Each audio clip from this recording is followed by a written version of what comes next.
Hello everyone, कैसे हो आप सब। मैं हूं अमन सिद्दीकी, आपका अपना Aman sir, maths faculty at Motion Education. और इस वीडियो लेक्चर में मैं आपके लिए लेकर आया हूं जेई मेंस का पेपर सॉल्यूशन, जो कि 1 फेब 2023 को शिफ्ट 2 में हुआ था। उम्मीद करता हूं आपका सेशन 2 की तैयारी बहुत ही ज़बरदस्त चल रही होगी और इस क्वेश्चन पेपर में जितने भी क्वेश्चंस हैं उसके कॉन्सेप्ट्स आपके लिए काफ़ी हेल्पफुल रहेंगे सेशन 2 के लिए। तो चलिए स्टार्ट करते हैं।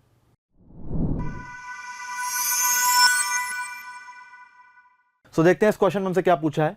Let alpha x is equals to exponent of x to the power beta y to the power gamma be the solution of the differential equation this where x is greater than 0 and y2 is equals to under root log 2 base e. Then we have to find out the value of alpha plus beta minus gamma. तो इस question में हमें ये एक expression given है और बताया गया ये एक्सप्रेशन सॉल्यूशन है इस डिफरेंशियल इक्वेशन का, और हमें y2 की वैल्यू भी गिवन है, तो हमें alpha plus beta minus gamma की वैल्यू बतानी है। तो उसके लिए हमें क्या करना पड़ेगा, उसके लिए हमें इस डिफरेंशियल इक्वेशन को सॉल्व करना पड़ेगा और इसका सॉल्यूशन निकालना पड़ेगा। तो देखिए क्या करेंगे, अगर आप ध्यान से देखें तो ये जो आपकी डिफरेंशियल इक्वेशन है इसको हम लोग लीनियर फॉर्म में कन्वर्ट कर सकते हैं। इसको आप उस तरफ शिफ्ट कर दो, dx को नीचे डिवाइड करा दो तो हो जाएगा 2x² y dy by D X minus 1 plus xy² equals to 0। अब अगर आप ध्यान से देखें तो अगर मैं इस पूरी इक्वेशन से x² डिवाइड करा दूं तो हमारी इक्वेशन इस फॉर्म में आ जाएगी 2y dy by D X minus 1 upon x² plus y² by x, या फिर आप 1 बाई x² को इस तरफ शिफ्ट कर दें तो ये हो जाएगी हमारी लीनियर डिफरेंशियल इक्वेशन। अब लीनियर डिफरेंशियल इक्वेशन निकालने के लिए क्या करते हैं हम लोग, अगर आप ध्यान से देखें तो ये एक्चुअल में डायरेक्ट लीनियर डिफरेंशियल इक्वेशन नहीं है, इसको हम लोग को और ज्यादा रिजॉल्व करना पड़ेगा। अगर हम लोग y² को मान लें t के बराबर, तो अगर हम लोग y² को t लेट कर लें तो 2y dy by D x हमारा dt बाई डी एक्स के बराबर हो जाएगा। अब जैसे ये हो जाएगा तो आप देख सकते हैं ये जो हमारी डिफरेंशियल इक्वेशन थी ये सिंप्लीफाई होकर इस फॉर्म में आ जाएगी, बिल्कुल सिंपल। अब हमें क्या करना है, इसका इंटीग्रेटिंग फैक्टर निकालना है, तो इसका इंटीग्रेटिंग फैक्टर हो जाएगा e की power integral of 1 by x, that will be equals to x। बिल्कुल सिंपल है। तो इंटीग्रेटिंग फैक्टर हमारा x आ चुका है, तो इसका सॉल्यूशन क्या हो जाएगा, t into x equals to integration of x into 1 by x square. So आप देख सकते हैं यहाँ पे हमारा ये इसका जनरल सॉल्यूशन होता है। y की वैल्यू क्या थी, t स्क्वायर के बराबर, सॉरी t की वैल्यू क्या थी, y स्क्वायर के बराबर। तो t की वैल्यू आप यहाँ पे सब्स्टिट्यूट करेंगे तो हमारी जो पूरी इक्वेशन है ये x और y के फॉर्म में आ जाएगी। अब यहाँ पे एक अननोन कांस्टेंट भी साथ में चिपक कर आएगा, तो इसको क्या करेंगे, इसको एलिमिनेट करेंगे कैसे, with the help of the given point. तो y2 की वैल्यू क्या गिवन थी, under root log 2 base e। तो आप y की जगह पे सॉरी x की जगह पे 2 सब्स्टिट्यूट कर दो और y की जगह पे under root log 2 base e। तो उससे क्या होगा, यहाँ पे हमारा हो जाएगा 2 times log 2 base e equals to log 2 base e plus c। इसको जब आप उस तरफ शिफ्ट करेंगे तो c की वैल्यू आ जाएगी log 2 बेस e, यानी कि ln2 भी इसको बोल सकते हैं हम लोग। तो अल्टीमेटली हमारा जो c है वो एलिमिनेट हो चुका है और ये आ गया हमारा जनरल सॉल्यूशन। अब इसको हम लोग को ट्रांसफॉर्म करके उस फॉर्म में लाना पड़ेगा जिस फॉर्म में हम लोग को सॉल्यूशन गिवन था, क्या, alpha x equals to exponent of x to the power beta y to the power gamma. तो आप वही यहां पे करो। तो देखिए यहां पे क्या होगा, तो जब आप इन दोनों का log m plus log n की प्रॉपर्टी का यूज करेंगे तो इस तरफ हो जाएगा ln2x। जब आप एंटी लॉग लेंगे तो हो जाएगा क्या, इस तरफ बचेगा आपका 2x और इस तरफ हो जाएगा exponent of x to the power 1 y का स्क्वायर। आप जब इसको कंपेयर करेंगे अपने गिवन सॉल्यूशन से तो अल्फा की वैल्यू आ जाएगी 2, बीटा 1 और गामा 2। तो हमें वैल्यू किसकी बतानी थी, alpha plus beta minus gamma, उसकी वैल्यू आ जाएगी 1 के बराबर। So this will be our answer which is matching with option number first.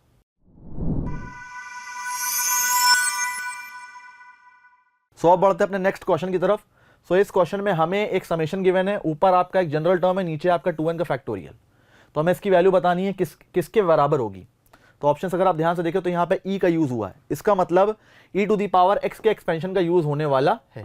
e to the power x का एक्सपेंशन अगर आपको याद हो तो क्या होता है, 1 plus x by 1 factorial plus x square by 2 factorial and so on, यही होता है ना।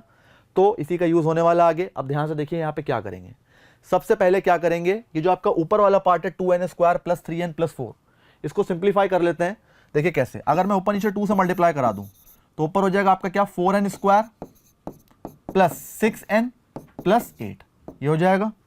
अब ये जो आपका एक्सप्रेशन 4n स्क्वायर है इसको हम लोग किस फॉर्म में लिख सकते हैं, ध्यान से देखिएगा। तो 4n स्क्वायर को हम लोग क्या लिख सकते हैं, ध्यान से देखिए। और नीचे आपका क्या है, नीचे है आपका 2n का होल फैक्टोरियल। देखिए तो ये जो आपका एक्सप्रेशन गिवन था इसमें जब आप ऊपर नीचे 2 से मल्टीप्लाई कराएंगे तो हो जाएगा 4n square plus 6n plus 8। अब जो 4n square plus 6n plus 8 है उसको हम लोग इस फॉर्म में लिख सकते हैं 2n into 2n minus 1 plus 8n plus 8, ताकि जब आप यहाँ पे इसको मल्टीप्लाई कराएंगे तो 4n square minus 2n plus 8n यानी कि प्लस 6n हो जाएगा और प्लस 8। अब ऐसा क्यों किया, कि अगर हम लोग इस पूरे एक्सप्रेशन को, मतलब इसको अगर हम लोग एक एक बार सबके नीचे लेके जाएंगे तो कुछ ना कुछ तो कैंसिल आउट होगा ही होगा। तो 2n से एक बार 2n जाएगा तो बचेगा क्या आपका 2n minus one upon 2n minus one का फैक्टोरियल। ध्यान से देखिएगा, तो 2n into 2n minus one ऊपर था, नीचे है 2n फैक्टोरियल जिसको लिख सकते हैं 2n into 2n minus one into 2n minus two का फैक्टोरियल। तो ऐसा करने से क्या होगा, ये दोनों पार्ट्स से कैंसिल आउट हो जाएंगे। अल्टीमेटली बचेगा क्या 1 अपॉन 2n माइनस टू का फैक्टोरियल। उसके बाद जब 8n के नीचे जाएगा 2n फैक्टोरियल, तो 2n से 2n कैंसिल आउट हो जाएगा, ऊपर बचेगा 4 और नीचे बचेगा 2n माइनस वन का फैक्टोरियल। ये बचा आपका 1 अपॉन 2n माइनस वन का फैक्टोरियल। जो ऊपर 4 है वो इस 1/2 से मल्टीप्लाई होने के बाद यहाँ पे बचाएगा 2, और जो 1/2 था इस पे वो हमारा वैसे ही रहेगा। उसके बाद 8/2n का फैक्टोरियल है, तो 8/2 विल बी 4 और बचेगा 1/2n का फैक्टोरियल, ये कंप्लीट वैसे ही रहेगा। अब ध्यान से देखिएगा क्या होगा, जो e है इसके एक्सपेंशन की वैल्यू क्या हो जाएगी भाई 1 प्लस एक्स बाय 1 फैक्टोरियल। तो x की जगह पे क्या रखना है, x की जगह पे 1 सब्स्टिट्यूट करना है, तो 1 plus 1 plus 1/2 factorial plus 1/3 factorial plus 1/4 factorial and so on. उसी जगह पे अगर हम लोग e की पावर -1 के एक्सपेंशन की बात करें तो वो क्या हो जाएगा 1 minus 1 plus 1/2 factorial minus 1/3 plus 1/4 minus 1/5। तो ऑल्टरनेट पॉजिटिव और नेगेटिव टर्म्स आएंगे। तो ऐसा क्यों कर रहे हैं, देखिए 1/2n माइनस 2 का फैक्टोरियल है, तो जब आप n की जगह पे 1 रखेंगे तो हो जाएगा 1/0 फैक्टोरियल यानी कि 1। जब आप n की जगह पे 2 रखेंगे तो क्या हो जाएगा 2 इंटू 2 4, 4 माइनस 2 यानी कि 2 फैक्टोरियल। कौन सा साइन रहेगा, प्लस साइन, तो प्लस 1/2 फैक्टोरियल। फिर जब आप n की जगह पे 3 सब्स्टिट्यूट करेंगे तो 6 माइनस 2 विल बी 4, तो plus 1/4 factorial and so on. आपको सारे जो नीचे फैक्टोरियल्स मिलेंगे वो सारे इवन नंबर के फैक्टोरियल्स मिलेंगे, और वो कब मिलेंगे, जब आप इन दोनों का सम करेंगे। जब आप इन दोनों का सम करेंगे तो e प्लस 1/e, इधर क्या होगा 1 से 1 जाएगा, 1/3 से 1/3 जाएगा, 1/5 से 1/5 जाएगा एंड सो ऑन। इवन वाले सारे जुड़ जाएंगे, 2 टाइम्स हो जाएंगे, है ना। अब ये जो आपका एक्सप्रेशन है इसकी वैल्यू बतानी इन टर्म्स ऑफ e। तो अगर मैं 2 को इस तरफ डिवाइड करा दूं तो ये जो पूरा एक्सप्रेशन आया है ये किसके बराबर आ जाएगा, ये जो पूरा एक्सप्रेशन है किसके बराबर हो जाएगा, e plus 1/e divided by 2 के। तो यानी कि जो आपका ये वाला पार्ट है, ये वाला पार्ट है, इसकी वैल्यू क्या हो जाएगी, इसकी वैल्यू हो जाएगी हमारी e plus 1/e divided by 2। देखिए 1/2 e plus 1/e divided by 2। अब बात करते हैं दूसरे वाले पार्ट की, plus 2 times 1/2n minus 1 factorial. जब आप n की जगह पे 1 रखेंगे तो हो जाएगा आपका 1/1 फैक्टोरियल। उसके बाद जब आप n की जगह पे 2 रखेंगे तो हो जाएगा प्लस 1/3 फैक्टोरियल। उसके बाद जब आप n की जगह पे 3 रखेंगे तो हो जाएगा plus 1/5 factorial and so on. ये सारे नंबर्स जुड़ेंगे जिनके फैक्टोरियल नीचे जो डिवाइड हो रहे हैं वो ऑड नंबर के फैक्टोरियल्स हैं। अब ऐसा कब मिलेगा, जब हम लोग इससे इसको सब्ट्रैक्ट करा दें। तो इसको जब हम लोग सब्ट्रैक्ट कराएंगे इससे तो क्या होगा, यहां पे देखिएगा, बहुत ध्यान से देखिएगा, 1 से ये 1 जाएगा, ठीक है, 1/2 से 1/2 जाएगा, 1/4 से 1/4 जाएगा, और जो ऑड वाले वो सारे जुड़ जाएंगे। आप क्लियरली देखिए e माइनस 1/e जो है वो आ जाएगा 1 plus 1/3 factorial plus 1/5 factorial and so on. यानी कि ये जो आपका पूरा एक्सप्रेशन है इसकी वैल्यू किसके बराबर हो जाएगी, इस पूरे एक्सप्रेशन के बराबर। यानी कि जो ये पार्ट है ये अल्टीमेटली किसके बराबर हो जाएगा, e माइनस 1/e, और बाहर क्या है आपका 2 मल्टीप्लाइड है, तो plus 2 times e minus 1/e, और नीचे आपका क्या है, नीचे हो जाएगा आपका डिवाइडेड बाय 2, क्योंकि जो आपके ये दोनों पार्ट्स आपके जुड़ रहे हैं ये कितने टाइम्स जुड़ रहे हैं, 2 टाइम्स। इसमें यहाँ पे 2 मल्टीप्लाई करा लीजिए। तो जब ये दोनों सब्ट्रैक्ट कराएंगे तो जो पार्ट्स हैं जो गायब हो रहे हैं, जो कैंसिल आउट हो रहे हैं वो तो कैंसिल हो जाएंगे, और जो जुड़ेंगे वो 2 बार हो जाएंगे। तो जो 2 बार जुड़ेंगे तो यहाँ पे 2 मल्टीप्लाई हो जाएगा और डिवाइड जाएगा नीचे, तो e minus 1/e divided by 2, ये पूरा एक्सप्रेशन की वैल्यू हो जाएगी। तो जो ये वाला पार्ट है इसमें 2 से 2 चला जाएगा, बचेगा क्या, e माइनस 1/e। अब बात करते हैं इस वाले पार्ट की, यू कैन सी 4 टाइम्स क्या है, सिग्मा n इक्वल्स टू 1 से इनफाइनाइट 1/2n फैक्टोरियल। तो कहां से वैल्यू स्टार्ट होगी, तो आप क्लियरली देख सकते हैं 1/2n फैक्टोरियल है, n की जगह पे 1 रखोगे क्या मिलेगा, 1/2 फैक्टोरियल। जब 2 रखोगे तो क्या मिलेगा, 1/4 factorial plus 1/6 factorial and so on. And so on कहां तक मिलेगा, अप टू इनफाइनाइट तक। तो ये किस फॉर्म को रिप्रेजेंट कर रहा है, तो अगर आप ध्यान से देखें तो ये पूरा एक्सप्रेशन की वैल्यू, ये पूरा एक्सप्रेशन की वैल्यू हमें बतानी है। तो अभी तक 1 जब ऐड था तो उसकी वैल्यू क्या थी, e plus 1/e divided by 2। ये 1 हमारा इस तरफ आ जाएगा, -1 हो जाएगा। So ultimately 1/2 factorial plus 1/4 factorial and so on, ये किसके बराबर हो जाएगा, e प्लस 1/e बाय 2 -1 के बराबर। तो जो आपका ये एक्सप्रेशन है इसमें 4 भी मल्टीप्लाई होगा, तो 4 times e plus 1/e minus 2 divided by 2, this will be the value of this expression. अब जब आप इन सबका सम करेंगे तो कैलकुलेशन थोड़ी सी आपकी लेंदी हो सकती है, लेकिन बहुत आराम से आप पेशेंस से सॉल्व करेंगे तो इसका आंसर आ जाएगा। जैसे ही आप इसको ऐड करेंगे तो सिंप्लीफाई करने के बाद इसकी वैल्यू आ जाएगी 13/4 into E plus 5/4 E minus 4. This is matching with option number 4. तो 4 इज अवर आंसर.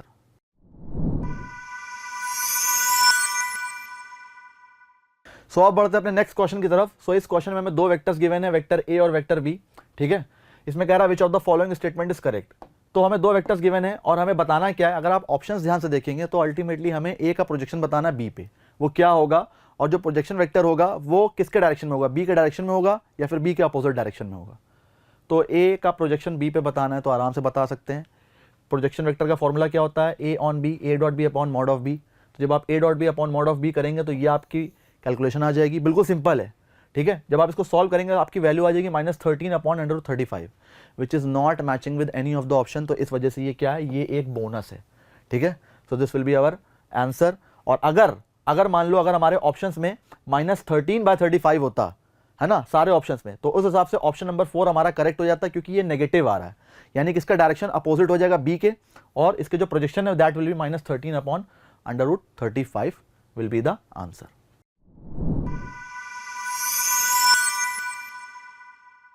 सो अब बढ़ते हैं अपने नेक्स्ट क्वेश्चन की तरफ. सो इस क्वेश्चन में हमें तीन वेक्टर्स गिवन है ए बी सी, और बताया गया है आर एक ऐसा वेक्टर है such that r cross a बराबर है सी क्रॉस ए के, और आर डॉट बी हमारा 0 है. तो कह रहा है मैग्नीट्यूड ऑफ आर बताइए क्या हो जाएगा. Here are the options. आराम से बता सकते हैं, जो चीजें आपको गिवन है उसी की हेल्प से.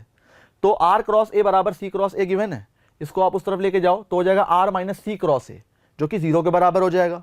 तो अगर आर माइनस सी और ए का क्रॉस प्रोडक्ट 0 के बराबर आ रहा है, इसका मतलब है आर माइनस सी और ए कैसे हैं, पैरेलल. तो आर माइनस सी हमारा लैम्डा ए के बराबर हो जाएगा. लेट कर लेते हैं, लैम्डा इज एनी कांस्टेंट. तो आर की वैल्यू क्या हो जाएगी, सी प्लस लैम्डा ए. अब आप क्या करो, इसी इक्वेशन में, इस पूरी इक्वेशन में बी के साथ डॉट प्रोडक्ट ले लो. जैसे ही आप डॉट प्रोडक्ट लेंगे तो हो जाएगा आर डॉट बी, इस तरफ हो जाएगा सी डॉट बी, और इधर हो जाएगा plus lambda times a dot b. अब आर डॉट बी तो आपको ऑलरेडी 0 गिवन था, तो इसकी जगह पे 0 हो जाएगा. जब आप सी डॉट बी करेंगे उसकी वैल्यू आ जाएगी 1 - 3, और जब आप ए डॉट बी करेंगे तो ए और बी हम लोग को गिवन है, आराम से डॉट प्रोडक्ट निकाल सकते हैं. तो ए डॉट बी हमारा क्या हो जाएगा, 2 + 5. सो इसको सिंप्लीफाई करने से हम लोग को लैम्डा की वैल्यू मिल जाएगी, दैट विल बी 2/7. अब ये हमारी लैम्डा की वैल्यू आ गई. तो आप इस लैम्डा की वैल्यू को उठा के यहां पे सब्स्टिट्यूट कर दो, तो आपको आर मिल जाएगा c + 2a/7. अब जैसे ही आप a और c के वेक्टर वैल्यूज इसमें यहां पे सब्स्टिट्यूट करेंगे i j k कंपोनेंट्स में, तो यहां से आपको वेक्टर r मिल जाएगा 11/7 i cap minus 11/7 k cap. खत्म, सवाल खत्म हो चुका है. ये वेक्टर आ गया तो उसका मैग्नीट्यूड बिल्कुल आसानी से आराम से निकाला जा सकता है. √11/7 का होल स्क्वायर प्लस -11/7 का whole square, that will be equals to 11√2/7, which is matching with option number 3rd.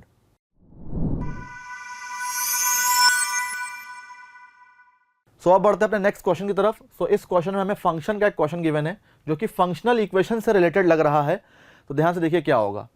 Domain हमें गिवन है all real except 0, 1 to R be a function such that fx + f of 1 - x equals to 1 + x. तो f2 की value बतानी है. तो functional equation को कैसे solve करते हैं, हमें पता है कि आप सबसे पहले क्या करो, आप इस पूरी इक्वेशन में, इस पूरी फंक्शनल इक्वेशन में आप x की जगह पे 2 सब्स्टिट्यूट करो. 2 क्यों, ताकि आपको सबसे पहले f2 मिल जाए.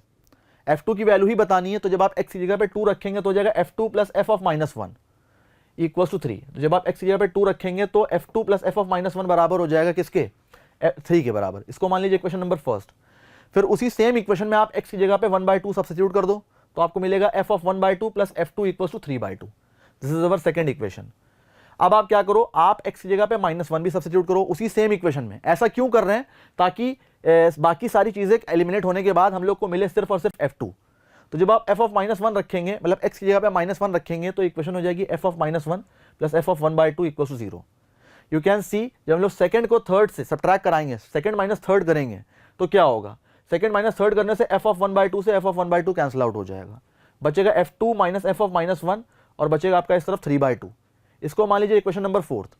अब आप देख सकते हैं यहाँ पे f2 और f of -1 है, और यहाँ पे भी f2 और f of -1 था. कुछ नहीं करना है, फर्स्ट और फोर्थ को ऐड करा दीजिए तो f of -1 से f of -1 चला जाएगा. तो 2f2 इस तरफ हो जाएगा, इस तरफ हो जाएगा 3 + 3/2 यानी कि 9/2. तो 2f2 की वैल्यू 9/2 है, तो f2 की वैल्यू हो जाएगी 9/4. So this is matching with our option number 3rd.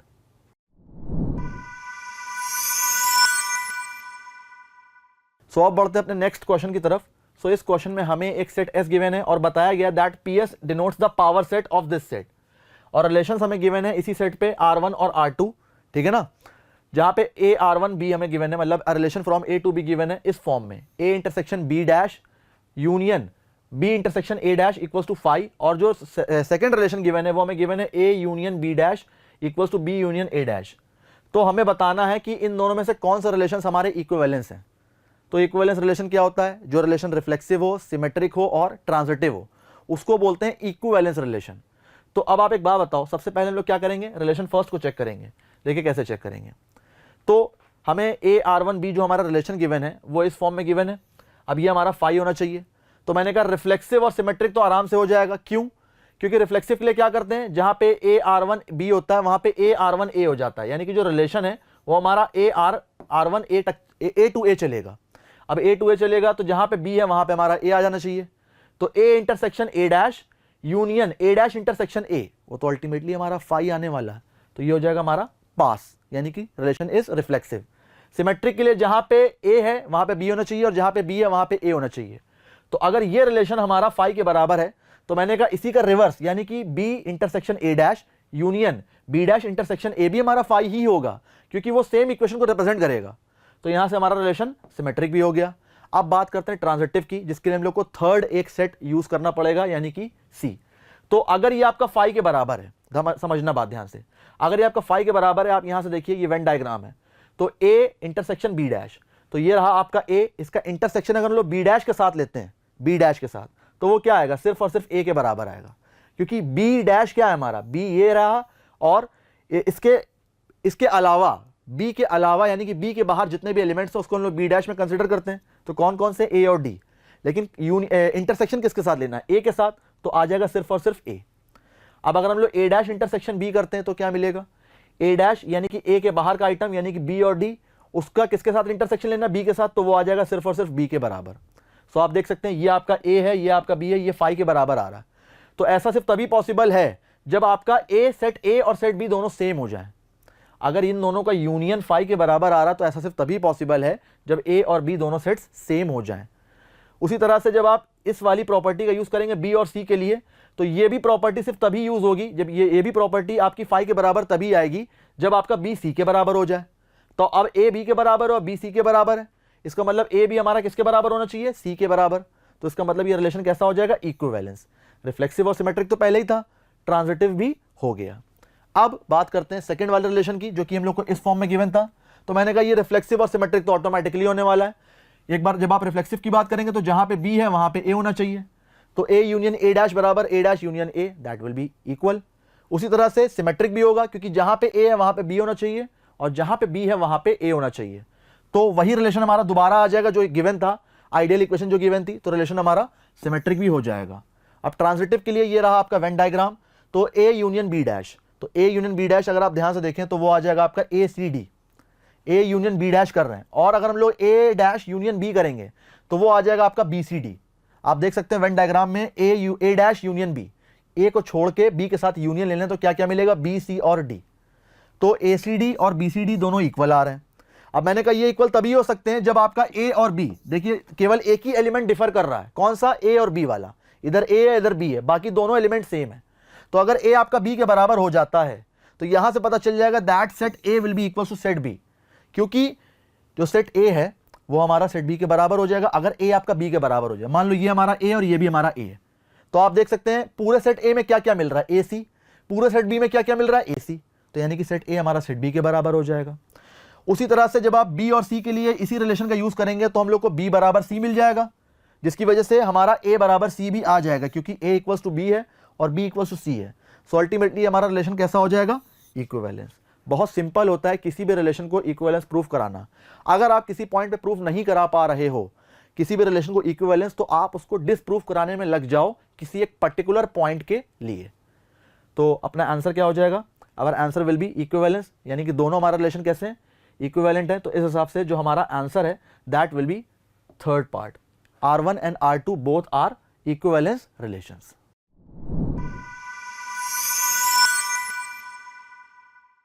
So अब बढ़ते हैं अपने नेक्स्ट क्वेश्चन की तरफ।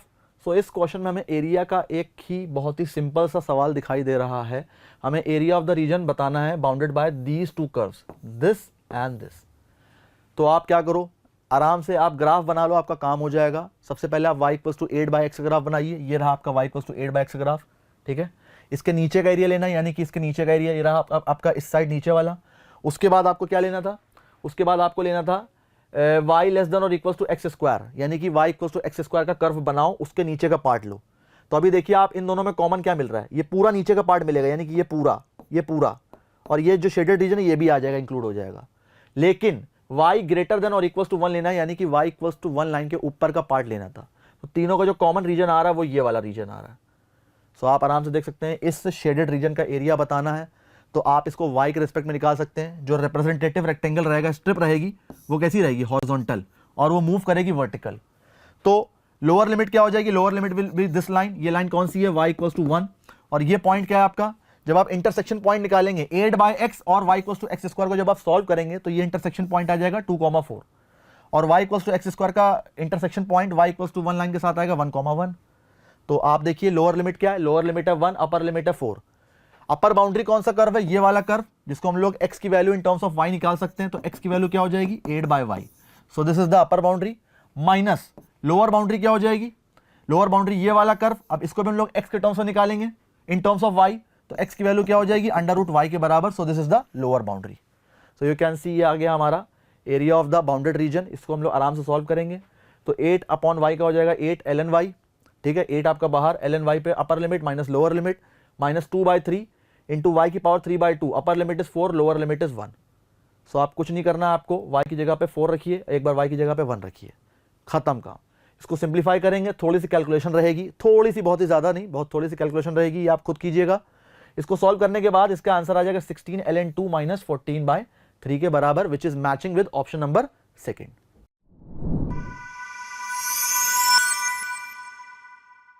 सो अब बढ़ते हैं अपने नेक्स्ट क्वेश्चन की तरफ। सो इस क्वेश्चन में हमें एक मैट्रिक्स ए गिवन है, जो कि एक 2x2 ऑर्डर का मैट्रिक्स है।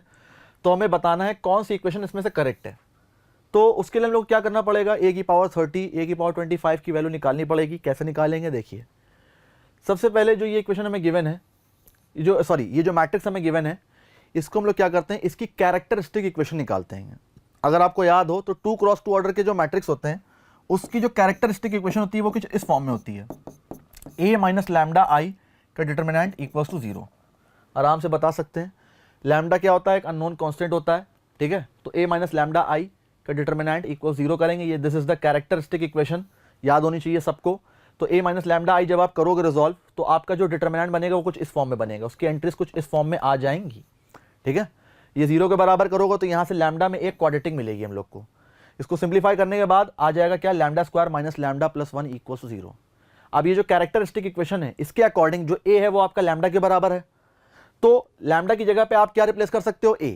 तो अल्टीमेटली हम लोग को a में ये इक्वेशन मिल जाएगी, a square minus a plus 1 equals to 0।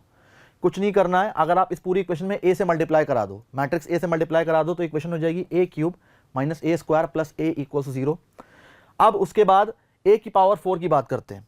देखिए, अगर a स्क्वायर हमारा माइनस a प्लस आई के बराबर है, तो a स्क्वायर हमारा और किसके बराबर हो जाएगा, a माइनस आई के बराबर। अगर हम लोग दोनों तरफ स्क्वायर करा दें तो इस तरफ हो जाएगा a की पावर 4 और इस तरफ हो जाएगा a माइनस आई का होल स्क्वायर, ये हो जाएगा। अब a की पावर 4 हमारा किसके बराबर है, a square plus I minus 2 है। तो a square plus I minus 2 है हमारा, ये हो गया। अब ध्यान से देखिएगा यहाँ पे क्या हो रहा है, a स्क्वायर की वैल्यू क्या थी, a स्क्वायर की वैल्यू थी हमारी a माइनस आई के बराबर। तो आप इस a स्क्वायर की वैल्यू को यहाँ पर रिप्लेस कर दो a माइनस आई से। आगे क्या, प्लस आई माइनस 2 है, आई से ये आई गया, बचा क्या, a माइनस 2 है, यानी कि माइनस a। अल्टीमेटली a की पावर 4 आ जाएगा हमारा माइनस a के बराबर। अब a की पावर 4 माइनस a के बराबर आ गया। अब आप यहाँ से a की पावर 30 की वैल्यू निकाल सकते हैं, जिसके बारे में हमसे ऑप्शंस में बात करी गई थी। तो a की पावर 30 को जब आप सिंप्लीफाई करेंगे तो उसको लिख सकते हैं a की पावर 4 की पावर 7 इंटू a स्क्वायर। अब a की पावर 4 क्या है, माइनस a की power 7 will be minus a की पावर 7 इंटू a स्क्वायर, यानी माइनस a की पावर 9। माइनस a की पावर 9 है तो इसको लिख सकते हैं माइनस a की पावर 4 की whole power 2 into a। a की पावर 4 एक्चुअल में है क्या, माइनस a। तो माइनस a की power 2 that will be a square into a, यानी कि यहाँ हो जाएगा माइनस a क्यूब। और a क्यूब की वैल्यू क्या थी, a क्यूब जो था हमारा ये वाला पार्ट, a क्यूब की वैल्यू क्या हो जाएगी, a स्क्वायर माइनस a। तो माइनस a क्यूब क्या हो जाएगा, a माइनस a स्क्वायर। तो ये आ गई आपकी a टू दी पावर 30 की वैल्यू। अब a टू दी पावर 25 भी इसी तरह से निकालेंगे सिंप्लीफाई करके, तो यहाँ से इसकी वैल्यू आएगी a के बराबर। अब ये हो गया हमारा काम।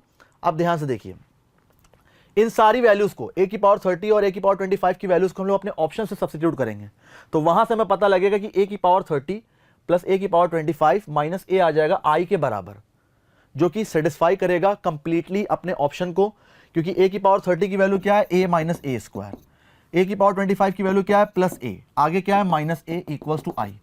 a से ये a जाएगा, बचेगा क्या, a माइनस ए स्क्वायर। अब अगर a माइनस ए स्क्वायर को मैं उस तरफ शिफ्ट कर दूं तो हो जाएगा a square minus a plus I equals to 0, which was the characteristic equation of this matrix a। अब देख सकते हैं a square minus a plus I equals 0 आ रहा है, तो इस हिसाब से option third, option number C is the correct choice.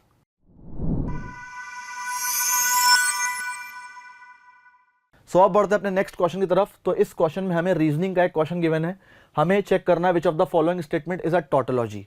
तो टोटोलॉजी निकालने के लिए हम लोग को क्या करना पड़ेगा, सिंपल सा फंडा होता है कि आप ट्रुथ टेबल बना लो, जो चीजें हमें गिवन है ऑप्शंस में उनके अकॉर्डिंग आप ट्रुथ टेबल बनाओगे, आपके लिए ज्यादा आसान रहेगा। क्या क्या गिवन है, p गिवन है, q गिवन है, negation of p then q given है, if p then q given है। तो चेक कर लेते अपने ऑप्शंस को, अपने ट्रुथ टेबल को। तो ध्यान से देखिएगा, p ये रहा इसकी ट्रुथ वैल्यूज, q ये रहा इसकी truth values, p intersection q की ट्रुथ वैल्यूज हमारी ये रही। उसके बाद negation of p then q की ट्रुथ वैल्यूज हमारी ये हो जाएगी। अब negation of p then q आ गया, ये ऑप्शंस में था हमारे, negation of p then q कहाँ गया, ये रहा, negation of p then q रहा। p देन q भी हम लोग निकाल सकते हैं आराम से। इफ p देन q का क्या हो जाएगा, true to false will be false, true to true will be true, false to true will be true and false to false will also be true. तो ये कंप्लीटली टोटोलॉजी नहीं हो पाएगा if p then q की बात करें। तो इसी वजह से हम लोग ने क्या करा, negation of p then q निकाल लिया, उसकी सारी ट्रुथ वैल्यूज आ गई हमारी। अब हम लोग को करना क्या है, हमें करना है p intersection q, p intersection q, if p intersection q then negation of p then negation of q। ध्यान समझिएगा, तो p इंटरसेक्शन q तो आपका ये रहा, और इसको हम लोग कहां ले जाना है, negation of p then q पे। तो false to true will be true, true to true will be true, false to true will be true and false to false will also be true. तो ये जो हमारा पूरा statement है ये क्या आ जाएगा, ये कंप्लीट टोटोलॉजी बन जाएगा। तो इस हिसाब से option third will be the correct choice for this question.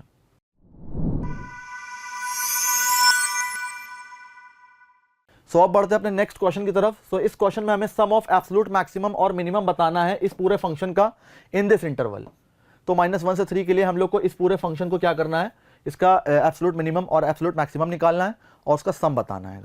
Here are the options, आराम से बता सकते हैं। सबसे पहले क्या करना पड़ेगा, इस फंक्शन को ब्रेक करना पड़ेगा उन वैल्यूज पे जहां जहां पे ये पॉजिटिव है, ये मॉडुलस वाला पार्ट, और जहां जहां पे नेगेटिव है।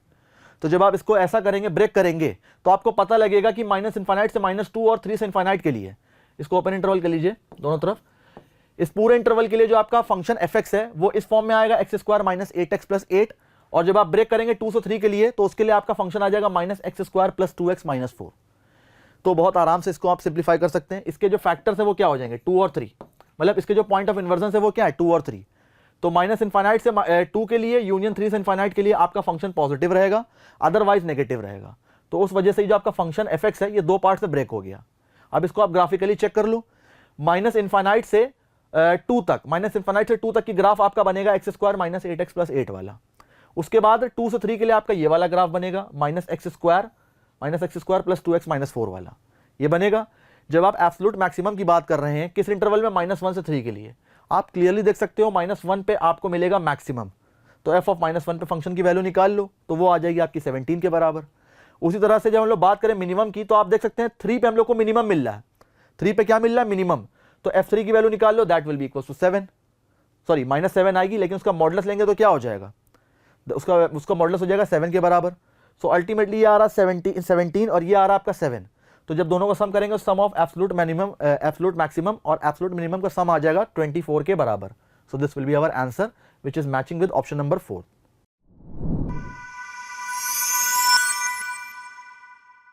सो अब बढ़ते हैं अपने नेक्स्ट क्वेश्चन की तरफ। सो इस क्वेश्चन में हमें एक प्लेन P के बारे में बताया गया, that plane P is passing through the intersection of these two planes.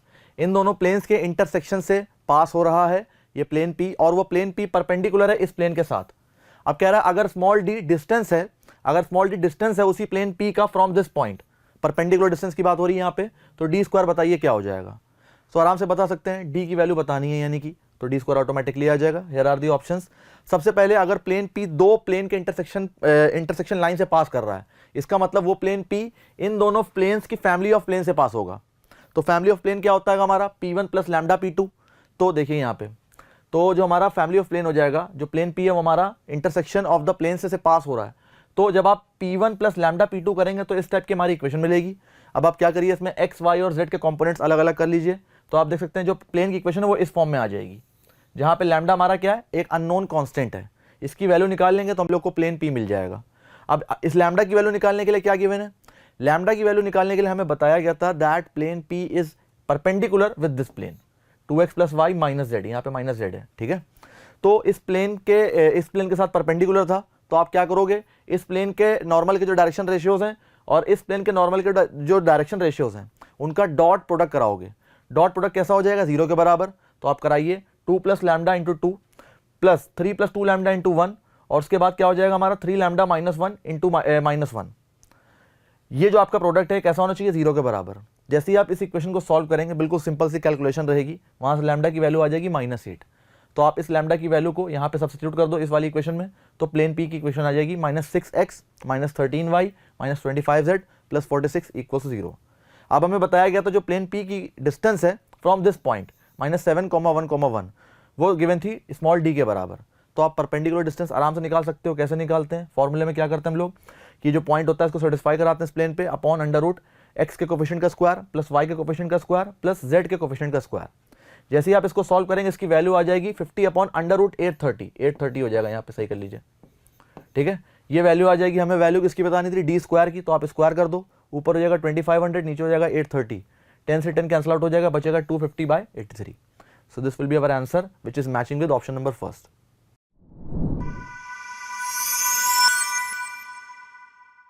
अब बढ़ते हैं नेक्स्ट क्वेश्चन की तरफ। सो ये क्वेश्चन हमारा क्वाड्रेटिक से रिलेटेड है, लोकेशन ऑफ रूट्स इसका सब टॉपिक है। बिल्कुल सिंपल सा क्वेश्चन है, ध्यान से देखिएगा। इसमें कह रहा है जो number of integral values of k हैं, जिसकी वजह से इस इक्वेशन का एक रूट लाई कर रहा है 1 से 2 के बीच में, और जो दूसरा रूट है इसी सेम इक्वेशन का वो लाई कर रहा है 2 से 3 के बीच में। तो हमें number of integral values of k बतानी है। तो k की नंबर ऑफ इंटीग्रल वैल्यूज कैसे बताएंगे, बहुत सिंपल है। ये जो क्वाड्रेटिक है इसकी ओपनिंग कैसी है, इसकी ओपनिंग अपवर्ड है। तो इसका ग्राफ देखिए कैसा बनेगा। तो इसका ग्राफ बनेगा कुछ इस टाइप का ग्राफ बनेगा। अब हमें बताया गया है इसका जो एक रूट है वो 1 से 2 के बीच में लाई कर रहा है और दूसरा रूट 2 से 3 के बीच में लाई कर रहा है, ठीक है। तो एक रूट को मान लेते हैं अल्फा और एक रूट को मान लेते हैं beta. We can see alpha is lying between 1 to 2 और जो बीटा है that is lying between 2 to 3। तो आप एक बात बताओ, अगर हम लोग f1 की बात करें, फंक्शन की value at x equals to 1, तो ओपनिंग अपवर्ड थी, तो फंक्शन की value at x equals to 1 कैसी आ रही है, पॉजिटिव। अगर मैं बात करता हूँ f2 की, यानी कि फंक्शन की value at x equals to 2 पे, वो कैसी आ रही है, नेगेटिव, और f3 पे पॉजिटिव। तो मैंने कहा अगर मैं f1 इंटू f2 करता हूं तो वो हमेशा कैसा आना चाहिए, नेगेटिव। तो जब आप x की जगह पे 1 सब्स्टिट्यूट करोगे अपनी क्वाड्रेटिक वाली इक्वेशन में, मतलब जो ये जो फंक्शन है हमारा क्वाड्रेटिक फंक्शन, इसमें जब आप x की जगह पे 1 सब्स्टिट्यूट करेंगे तो वैल्यू क्या आएगी, वैल्यू आ जाएगी k-6, और जब आप 2 सब्स्टिट्यूट करेंगे तो वैल्यू आ जाएगी k-8। इन दोनों फैक्टर्स का जो प्रोडक्ट है वो कैसा होना चाहिए, लेस देन 0। अब उसके बाद ऑल्सो आप एक चीज़ ध्यान दीजिएगा, यहाँ पे जो बीटा है वो हमारा 2 से 3 के बीच में लाई कर रहा था। तो अगर बीटा हमारा 2 से 3 के बीच में लाई कर रहा है तो f2 इंटू f3 भी हमारा लेस देन 0 होना चाहिए, क्योंकि एक वैल्यू नेगेटिव और एक वैल्यू पॉजिटिव है। तो दो नंबर्स का प्रोडक्ट जिसमें एक नेगेटिव और एक पॉजिटिव हो तो कैसा होता है, लेस देन 0। तो 2 रखने पे तो फंक्शन की वैल्यू k-8 थी जैसा कि ऊपर था, और जब आप फंक्शन की value at x equal to 3 निकालेंगे तो दैट विल बी k-6। तो यहाँ पे भी आप देख सकते हैं दोनों में सेम फैक्टर्स बने हैं और लेस देन 0 है। तो जैसे ही आप इस इनइक्वालिटी को या फिर इस इनइक्वालिटी को सॉल्व करेंगे, दोनों को सॉल्व करने का मतलब क्या है, दोनों को सॉल्व करने का कोई मतलब नहीं है, दोनों सेम है तो एक को सॉल्व करो। जैसे ही आप सॉल्व करोगे आपको पता लगेगा k will lie between 6 to 8 in open interval. Open interval है यहाँ पे, ठीक है। तो जो इंटीग्रल वैल्यू ऑफ k जो है वो इस इंटरवल में क्या हो सकती है, सिर्फ और सिर्फ 7। तो हमसे पूछा क्या गया था, number of integral values of k बताइए। तो हमारा आंसर क्या हो जाएगा, fourth option will be the correct choice.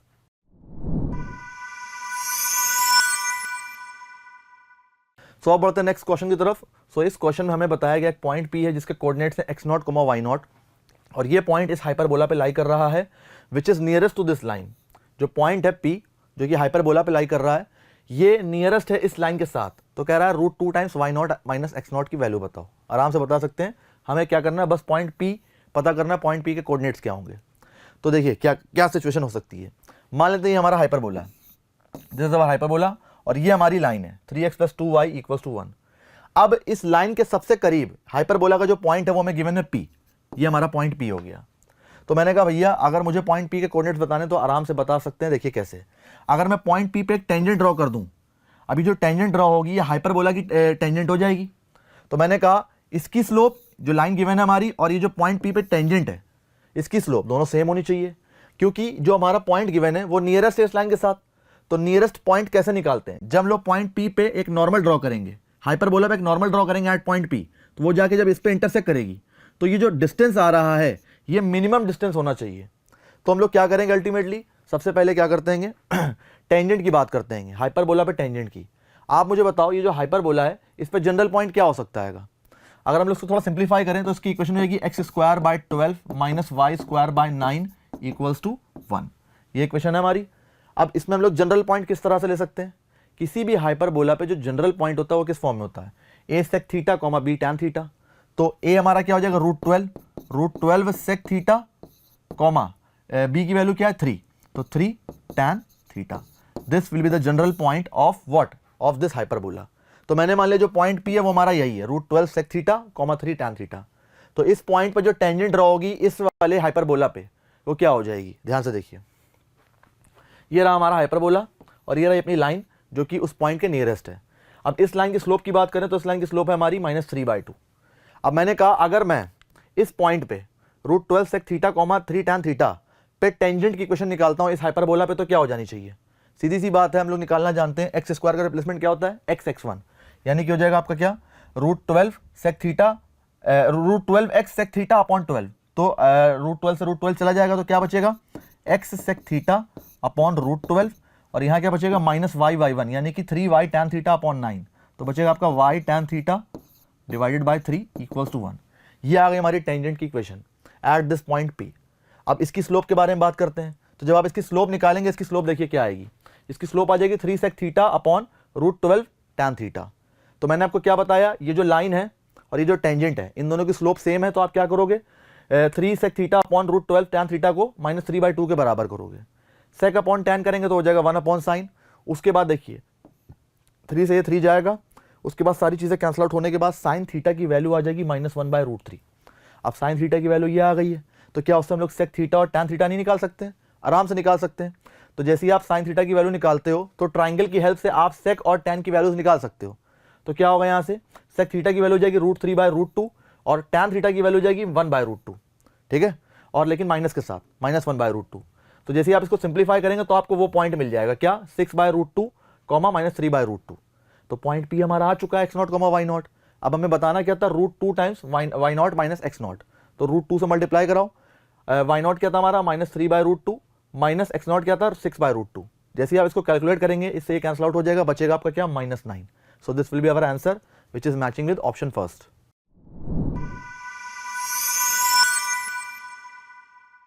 अब बढ़ते हैं नेक्स्ट क्वेश्चन की तरफ। तो हमारा नेक्स्ट क्वेश्चन क्या है, इसमें बताया गया है 2 डाइस हैं जिनको थ्रो किया गया इंडिपेंडेंटली, यानी कि एक दूसरे के ऊपर डिपेंड नहीं कर रहा है, बिल्कुल फ्री है एक दूसरे से। ए बताया गया है ए वो इवेंट है जहां पे number appeared on the first die is less than the number appeared on the second die. A वो इवेंट है जिसमें फर्स्ट डाई पे जो नंबर आ रहा है वो छोटा आ रहा है सेकंड डाई के मुकाबले, ठीक है। बी हमारा बताया गया बी वो इवेंट है जिसमें हमारा क्या हो रहा है फर्स्ट डाई में इवन नंबर आ रहा है और सेकंड डाई में ऑड आ रहा है। और सी वो इवेंट है जिसमें हमारा जो फर्स्ट डाई है उसमें ऑड नंबर आ रहा है और सेकंड डाई में हमारा इवन आ रहा है। तो कह रहा है ऑप्शंस के अकॉर्डिंग बताइए क्या, पहला ऑप्शन बोल रहा है नंबर ऑफ फेवरेबल केसेस बताइए of the events A B and C, क्या हो जाएंगे 15, 6 and 6। Number of favourable cases of the event A union B intersection C, क्या होगा बी और सी इंडिपेंडेंट होंगे या नहीं और ए और बी म्यूचुअली एक्सक्लूसिव होंगे या नहीं। तो उसके लिए हम लोग को इवेंट्स ए बी और सी के आउटकम्स निकालने पड़ेंगे। इवेंट ए क्या बोल रहा है, इवेंट ए बोल रहा है कि जो हमारा पहला डाई है उसमें छोटे नंबर्स आने चाहिए सेकंड के मुकाबले, ठीक है ना, इन फ्रंट ऑफ सेकंड। तो इवेंट ए जो है वो क्या बोल रहा है देखिए 1,2 1,3 1,4 1,5 एंड सो ऑन 2,3 2,4, उसके बाद 3 से स्टार्ट होने वाले, फिर 4 से, फिर लास्ट में 5,6। ये वो सारे आउटकम्स हैं जो इवेंट ए के फेवर में है। तो अगर जब आप इसको काउंट करेंगे तो क्या हो जाएगा नंबर ऑफ एलिमेंट्स कितने आ रहे हैं, नंबर ऑफ आउटकम्स कितने आ रहे हैं इवेंट ए में, दैट आर 15। इवेंट बी क्या बोल रहा था, इवेंट बी बोल रहा था कि जो हमारा फर्स्ट डाई है उसमें इवन आना चाहिए और सेकंड वाले में ऑड।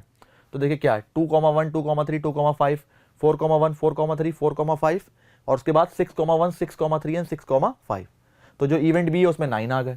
सी की बात करेंगे तो यहां से हम लोग को पता चलेगा इवेंट सी क्या था, फर्स्ट वाले में ऑड, सेकंड वाले में इवन, तो ये सारे हो गए सी के आउटकम्स। तो number of outcomes in set in event C कितना हो गया हमारा 9। अब इन तीनों को देख के पता लगता है कि ना ही बी और सी हमारे इंडिपेंडेंट है और ना ही ए और बी हमारे म्यूचुअली एक्सक्लूसिव हैं। तो ये दोनों ऑप्शंस तो भूल जाओ, बिल्कुल सीधी सी बात है। आप आउटकम्स देख लेंगे, कॉमन मिल जाएंगे आपको तीनों में एक दूसरे के साथ। अब बात करते हैं किसकी, बात करते हैं A union B intersection C वाले केस की। तो जैसे ही आप ए यूनियन बी करेंगे तो ए यूनियन बी का मतलब क्या हो जाएगा, ए और बी के टोटल, है ना, उसके बाद उसका इंटरसेक्शन कर रहे हैं सी के साथ। तो जैसे ही आप इन दोनों का यूनियन और उसका इंटरसेक्शन सी के साथ करेंगे तो आपको केवल ये एलिमेंट्स मिलेंगे। अब ये जो एलिमेंट्स मिल रहे हैं कितने मिल रहे हैं, 1 2 3 4 5 6, ये सारे जो आउटकम्स आ रहे हैं हमारे A union B intersection C के, ये कितने टोटल 6 के बराबर। तो यहां से क्लियरली पता चल जाता है जो नंबर ऑफ फेवरेबल केसेस हैं इस इवेंट के, वो कितने, टोटल 6। तो इस हिसाब से जो हमारा ऑप्शन सेकंड है that will be our answer. First को चेक करने की जरूरत ही नहीं है। देखिए पहले वाले जो थर्ड और फोर्थ वाले थे वो तो पहले कैंसिल आउट हो चुके थे, इसको चेक करने पे हमारा आंसर आ चुका है। अब कह रहा नंबर ऑफ फेवरेबल केसेस जो है इवेंट ए बी और सी में वो 15 6 और 6 है क्या, तो वो तो पहले पता चल गया था कि इसमें 15 है, इसमें 9 और इसमें 9 है, ना कि 6 और 6। तो इस हिसाब से option second is the correct choice.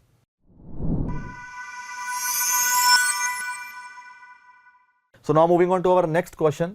ये क्वेश्चन हमारा डेरिवेटिव से रिलेटेड है, बेसिक डिफरेंशिएशन है, बस थोड़ा सा कैलकुलेटिव हो सकता है आगे जाके, लेकिन बहुत सिंपल है। तो इसमें कह रहा है वाई एक्स हमारा एक्स की पावर एक्स के बराबर है, एक्स इज पॉजिटिव होना भी चाहिए। तो कह रहा है y double dash 2 minus 2 y dash 2 की वैल्यू बताइए। तो भैया वाई डैश 2 और वाई डबल डैश 2, इसका मतलब है एक्स इक्वल्स टू 2 पे हमें डबल डेरिवेटिव और सिंगल डेरिवेटिव की वैल्यू बतानी है। उससे पहले मैं करूंगा क्या कि मैं सबसे पहले y की वैल्यू निकालूंगा, y2 की। What will be the value of y2। तो जब आप x की जगह पे 2 रखेंगे तो 2 की पावर 2 विल बी 4। तो ये बात ध्यान रखिएगा कि y की वैल्यू 4 आती है at x equals to 2। Here are the options, हमें वैल्यू बतानी है इसकी। तो क्या करना पड़ेगा, इस फंक्शन को 2 बार डिफरेंशिएट करना पड़ेगा। ये जो फंक्शन है कैसा है, फंक्शन की पावर में एक और फंक्शन है। तो इस टाइप के फंक्शंस के लिए क्या बताया गया है, इस टाइप के फंक्शंस के लिए आप क्या करते हैं, इस पूरी इक्वेशन में लॉग लेते हैं। तो लॉग ले लेते हैं। तो जब आप लॉग लेंगे तो क्या होगा, ध्यान से देखिए। तो इस तरफ हो जाएगा आपका लॉग y और उस तरफ हो जाएगा आपका x log x। अब जैसे ही आप इस फंक्शन को डिफरेंशिएट करेंगे तो क्या हो जाएगा, log y का हो जाएगा 1/y into y dash equals to, इस तरफ क्या हो जाएगा, इस तरफ हो जाएगा आपका log x प्लस 1, ये हो जाएगा। अब जैसे ही आप इसको y को उस तरफ मल्टीप्लाई कराएंगे तो y डैश की वैल्यू क्या हो जाएगी, y into log x plus 1। और एक्चुअल में y की वैल्यू थी क्या, x की पावर x। तो x की पावर x और 1 plus log x। So this is the derivative. तो आप देख सकते हैं वही यहाँ पे किया गया है, y डैश क्या हो जाएगा, x की power x into 1 plus ln x। अब क्या करना है, इसको फिर से डिफरेंशिएट करना है क्योंकि डबल डेरिवेटिव भी पूछा गया था। तो y डबल डैश क्या हो जाएगा, देखिए। तो यहाँ पे ये फंक्शन इंटू दिस फंक्शन, ये एक अलग फंक्शन है और ये एक अलग फंक्शन है। तो यहाँ पे प्रोडक्ट रूल का इस्तेमाल होगा।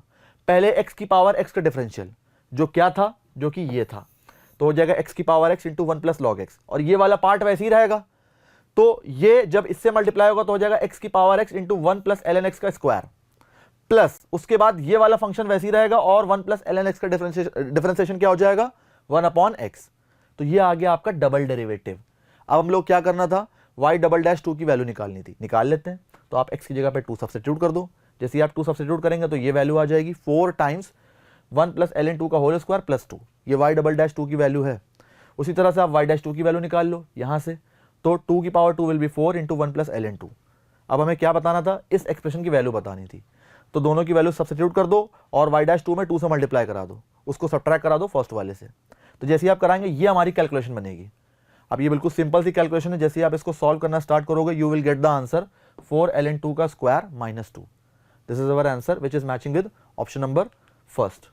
फर्स्ट से हमारा मैच कर रहा है, सेकंड से मैच कर रहा है। This is matching with option number 4, sorry. तो ऑप्शन नंबर 4 से हमारा मैच कर जाएगा, this will be our answer.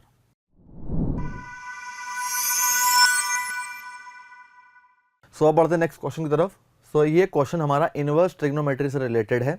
Set S हमें गिवन है जहां पे बताया गया जिसमें x हमारा 0 से 1 के बीच में लाई कर रहा है और ये हमारी एक इनवर्स ट्रिग्नोमेट्रिक इक्वेशन गिवन है।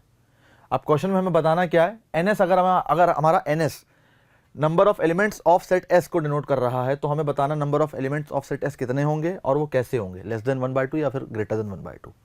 तो उसके लिए क्या करना पड़ेगा, इसको सॉल्व करना पड़ेगा। तो उसके लिए आप क्या करो, आप यहाँ पे सब्स्टिट्यूशन का यूज करो। x आपको गिवन है 0 से 1, तो आप एक काम करो, x को मान लो tan थीटा के बराबर। x को आप मान लें tan थीटा के बराबर, जहां पे थीटा हमारा कैसा होना चाहिए, 0 से π/4 के बीच में लाई करना चाहिए। तभी ये tan थीटा हमारा जो x है वो 0 से 1 के बीच में लाई करेगा। तो जैसे ही आप x की जगह पे tan थीटा सब्स्टिट्यूट करते हो तो हो जाएगा 2 tan inverse 1 minus tan upon 1 plus tan। तो 1 minus tan upon 1 plus tan किसका फॉर्मूला होता है? tan pi by 4 minus theta का। इस तरफ की बात करें तो 1 minus tan square upon 1 plus tan square is the formula of cos 2 theta. तो इधर हो जाएगा cos 2 थीटा। tan से ये tan कैंसिल आउट हो जाएगा, cos से cos कैंसिल आउट हो जाएगा, क्योंकि जो हमारा ये इनपुट है ये अपनी इन्वर्टिबल डोमेन में आ रहा है। तो क्या बचेगा? 2 times pi by 4 minus theta, इस तरफ बचेगा 2 थीटा। इस इक्वेशन को सॉल्व करेंगे, थीटा की वैल्यू आ जाएगी पाई बाई 8। अब थीटा की वैल्यू जो पाई बाई 8 आ रही है उसकी वैल्यू अप्रॉक्सीमेट होती है √2 माइनस 1। तो tan पाई बाई 8 की वैल्यू आती है √2 माइनस 1, जिसकी अप्रॉक्सीमेट वैल्यू होती है 0.414। अभी जो 0.414 है ये तो जाहिर सी बात है 1/2 से छोटा होना चाहिए, क्योंकि 1/2 हमारा किसके बराबर होता है? 0.5 के बराबर। तो सीधी सी बात है, जो हमारा इक्वेशन को सॉल्व करने के बाद आंसर आ रहा है उसमें कितने एलिमेंट्स आ रहे हैं? सिर्फ और सिर्फ एक। तो number of elements in set S कितने हैं? एक आ रहे हैं, और वो कैसा है? Less than 1/2। तो इस हिसाब से our option 4th is the correct choice.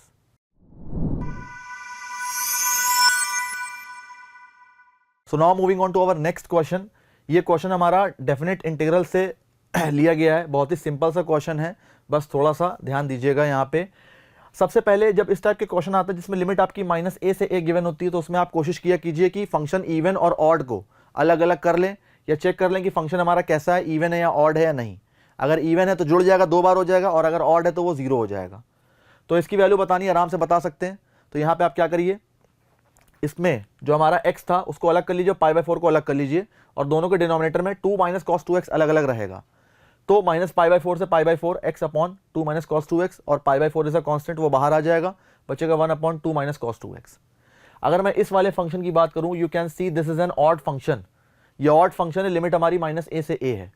तो यहाँ पे क्या होगा, जब हम लोग लिमिट 0 से a करेंगे तो ये फंक्शन जो है जब 2 बार जुड़ेगा तो कैंसिल आउट हो जाएगा, तो बचेगा क्या? 0। इस फंक्शन के बारे में बात करें, ये फंक्शन हमारा कैसा है? इवन है। तो जैसे ही आप लिमिट हाफ करेंगे, 0 से a करेंगे, तो ये 2 टाइम्स हो जाएगा। तो पाई बाई 4 इंटू 2 टाइम्स 0 से pi by 4 dx upon 2 minus cos 2x, ये हो जाएगा। 2 से 2 जाएगा, बचेगा यहाँ पे पाई बाई 2 ओनली। लिमिट हमारी 0 से पाई बाई 4 है, यहाँ क्या है? 2 माइनस cos 2x। तो 2 माइनस cos 2x को मैं लिख सकता हूँ 1 प्लस 1 माइनस cos 2x, और जहाँ पे 1 माइनस cos 2x को मैं लिख सकता हूँ 2 साइन स्क्वायर x। कुछ नहीं करना है, नीचे क्या हमारा 1 प्लस 2 साइन स्क्वायर एक्स। आप क्या करो, ऊपर और नीचे सेक स्क्वायर एक्स से मल्टीप्लाई करा दो। जैसे ही आप मल्टीप्लाई कराओगे तो क्या हो जाएगा, यहाँ हो जाएगा आपका सेक स्क्वायर एक्स, और यहाँ हो जाएगा 2 tan स्क्वायर एक्स, क्योंकि सेक स्क्वायर क्या है? 1 अपॉन cos स्क्वायर। तो ये हो जाएगा आपका 2 tan स्क्वायर एक्स। आप सेक स्क्वायर एक्स को लिख सकते हैं 1 प्लस tan स्क्वायर। तो 1 plus tan square plus 2 tan square कितना हो जाएगा? 1 प्लस 3 tan स्क्वायर। खत्म कहानी। tan एक्स को आप मान लो t के बराबर। तो जो हमारी लिमिट है, देखिए पाई बाई 2 तो मल्टीप्लाइड है, लिमिट हमारी क्या हो जाएगी? 0 से 1। जब आप x की यहाँ पे 0 डालेंगे तो t की वैल्यू 0, और जब आप पाई बाई 4 डालेंगे तो t की वैल्यू 1। लिमिट हो गई 0 से 1। सेक स्क्वायर एक्स dx क्या हो जाएगा? dt के बराबर। नीचे बचेगा 1 प्लस 3t स्क्वायर। सीधी सी बात है, 1 अपॉन 1 प्लस 3t स्क्वायर है। तो आप यहाँ पे क्या करोगे, tan x को फिर से मान लो t के बराबर। t मानोगे तो क्या होगा यहाँ पे हमारा, सॉरी यहाँ पे t नहीं मानना है, ये हमारा हो चुका है। उसके बाद देखिए क्या करना है, 1 अपॉन 1 प्लस 3t स्क्वायर है। तो 1 अपॉन 1 प्लस 3t स्क्वायर है, तो हमारा बेसिक इंटीग्रल है ना, तो इसका इंटीग्रल क्या हो जाएगा? tan inverse √3t upon √3। सीधी सी बात है, पाई बाई 2 हमारा मल्टीप्लाइड था, upper limit is 1, lower limit is 0। जब आप अपर लिमिट डालेंगे तो वैल्यू क्या आ जाएगी आपकी? इसकी वैल्यू आ जाएगी पाई बाई 3, और पाई बाई 2√3 हमारा ऑलरेडी बाहर था कांस्टेंट, तो pi by 2√3 into pi by 3 ये हो गया। और जब आप 0 डालेंगे तो वो पूरा पार्ट 0 हो जाएगा, तो उसको लिखने का कोई मतलब नहीं। तो जैसे आप इसको मल्टीप्लाई कराएंगे, you will get your answer pi square by 6√3, which is matching with option number 2।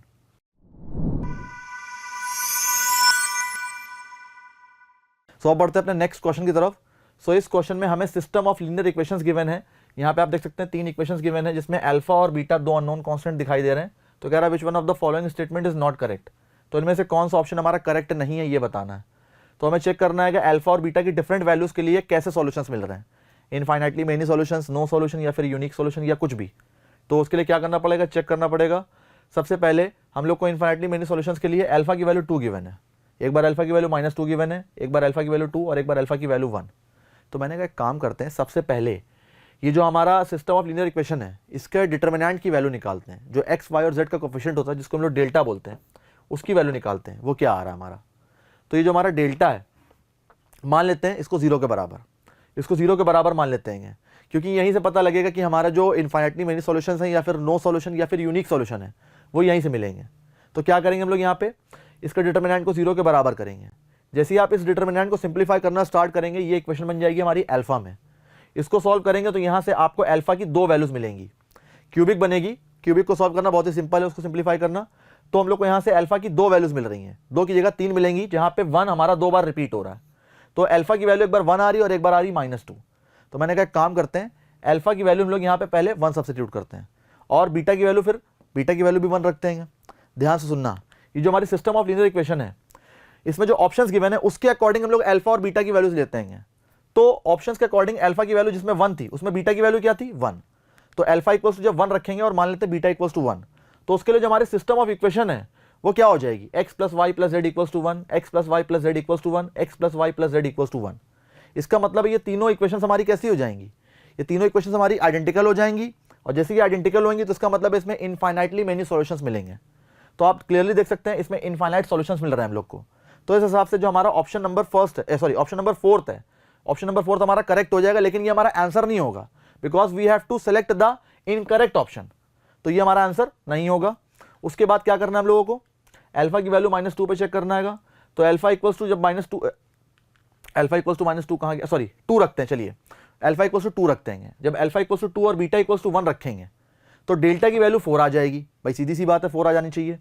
तो डेल्टा की वैल्यू 4 आ जाएगी अल्फा की वैल्यू 2 रखने पे। अब उसके बाद क्या करना है, हमें चेक करना है इनफाइनाइट सॉल्यूशंस होंगे या नहीं। तो उसके लिए डेल्टा 1, डेल्टा 2 और डेल्टा 3 निकालना पड़ेगा। थोड़ा सा कैलकुलेटिव हो जाएगा, थोड़ा सा टाइम टेकिंग रहेगा। तो इस टाइप के जब भी क्वेश्चन आया करें तो आप कोशिश किया कीजिए कि इसको लास्ट में करें टाइम सेव करके। तो डेल्टा 1, डेल्टा 2, डेल्टा 3 निकालोगे आप, सबकी वैल्यूज आ जाएंगी हमारी फाइनाइट, मतलब नॉन जीरो आएंगी, नॉन जीरो वैल्यूज आएंगी। तो यहां से पता लगेगा क्या, यहां से पता लगेगा कि जो हमारा अल्फा इक्वल्स टू 2 पे जो सॉल्यूशन आ रहा है वो कैसा आ रहा है, यूनिक। तो जैसे यूनिक सॉल्यूशन मिलेगा तो इस हिसाब से जो हमारा यहाँ पे ऑप्शन था ये बोल रहा था इसमें इनफाइनाइटली मेनी सॉल्यूशंस होंगे अल्फा की वैल्यू 2 और बीटा की वैल्यू -1 रखने पे, ठीक है ना। तो यहां से पता चलता क्या, यहां से ये पता चलता है कि it has unique solutions for this option. तो अगर यूनिक ऑप्शन के हिसाब से हमारा ऑप्शन नंबर फर्स्ट कैसा हो जाएगा, इनकरेक्ट हो जाएगा, and that will be our answer.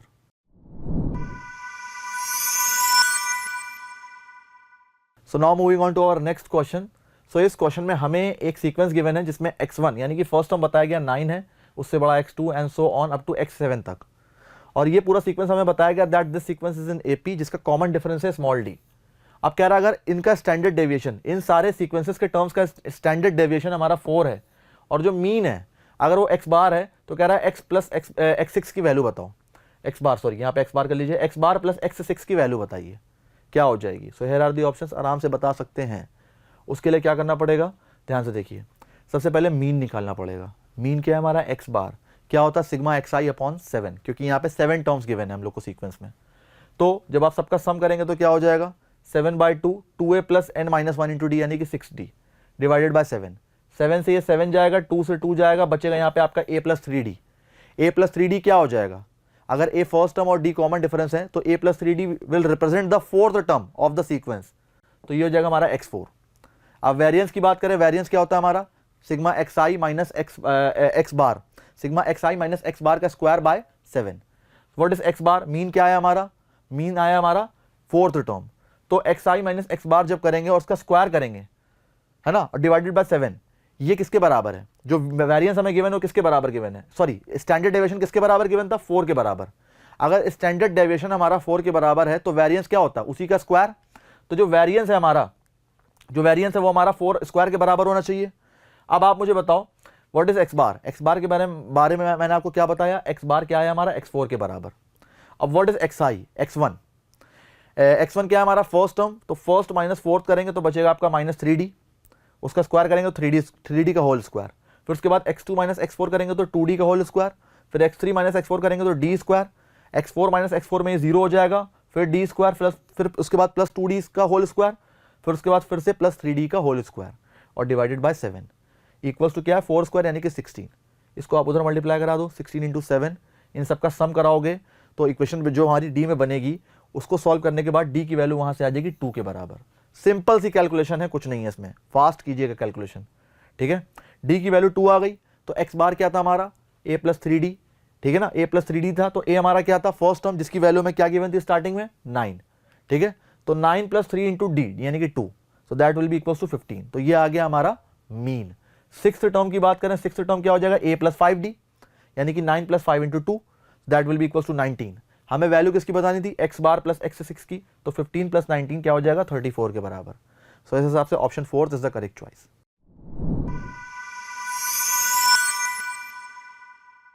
So अब बढ़ते हैं अपने नेक्स्ट क्वेश्चन की तरफ।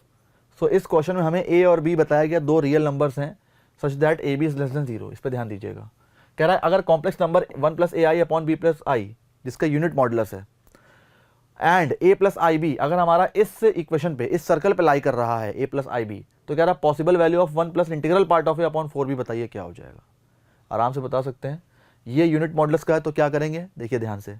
तो इसका मॉडुलस जो है 1 के बराबर है, मॉडुलस हमारा अलग अलग डिस्ट्रीब्यूट हो जाता है, इसको उधर मल्टीप्लाई कराएंगे। जैसे ही आप इनका मॉडुलस सॉल्व करेंगे तो हो जाएगा a स्क्वायर प्लस 1 बराबर b स्क्वायर प्लस 1, 1 से 1 जाएगा तो a की वैल्यू आ जाएगी प्लस माइनस b। अब मैंने कहा a की वैल्यू b के बराबर तो नहीं हो सकती, तो a की वैल्यू क्या होनी चाहिए, माइनस b के बराबर, क्योंकि a b हम लोग कैसा गिवन था, लेस देन 0। अब जो हमारा a कॉमा b था वो इसी सर्कल पे लाई कर रहा था, तो इस पर सेटिस्फाई कराते हैं। इस पर सेटिस्फाई कराएंगे तो a b में एक और इक्वेशन मिलेगी।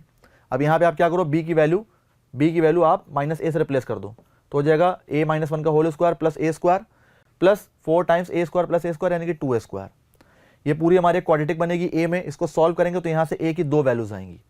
जो वैल्यूज आएंगी वो हमारी रैशनल इरैशनल फॉर्म में होंगी। एक हो जाएगी -1 प्लस √7, एक हो जाएगी -1 माइनस √7 बाई 6, ठीक है ना। तो ये हमारी a की दो वैल्यूज आ गई। अब अगर a हमारा ये है तो b कैसा होना चाहिए, -1 माइनस √7 बाई 6, सॉरी यहाँ पे ये कर लीजिए √7 माइनस 1, √7 माइनस 1, सॉरी यहाँ पे √7 माइनस 1 ही रहेगा।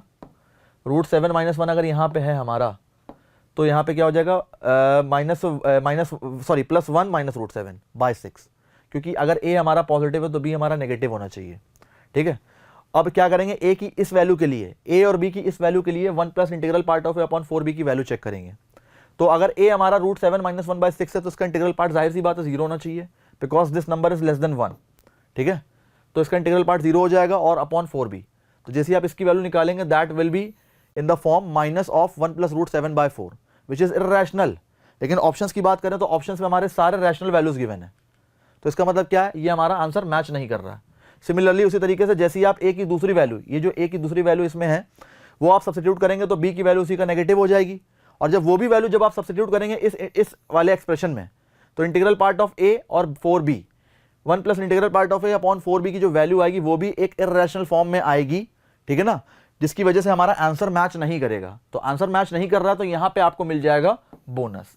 आपने ट्राई किया हो ना ट्राई किया हो, यह हमारा आंसर नहीं मैच कर रहा अपने ऑप्शन से, तो इस हिसाब से जो हमारा आंसर है that will be a bonus part, यानी कि इसमें आप कुछ करो ना करो इसमें आपको नंबर मिल जाएंगे।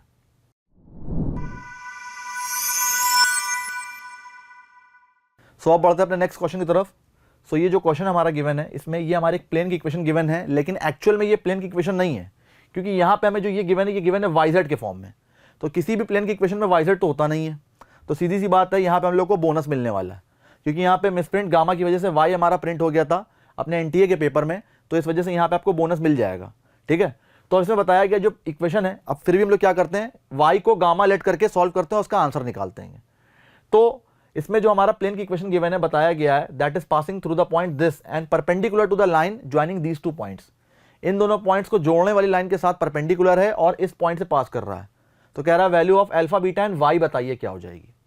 अल्फा बीटा वाई क्यों, क्योंकि यहाँ पे गामा की जगह पे वाई धोखे से मिसप्रिंट हो गया है और उसका फायदा आप सबको मिलेगा। तो क्या करेंगे, सीधी सी बात है, जो हमारे प्लेन की इक्वेशन है एक पॉइंट से पास हो रही है और दो पॉइंट्स को जोड़ने वाली लाइन के साथ परपेंडिकुलर है, यानी कि वो दोनों पॉइंट्स को जो जोड़ने वाली लाइन होगी that will play the role of a normal to the plane. तो उसके बाद देखिए यहाँ पे क्या बताया गया, बोनस है, given equation is not equation of plane as y z is present, है ना।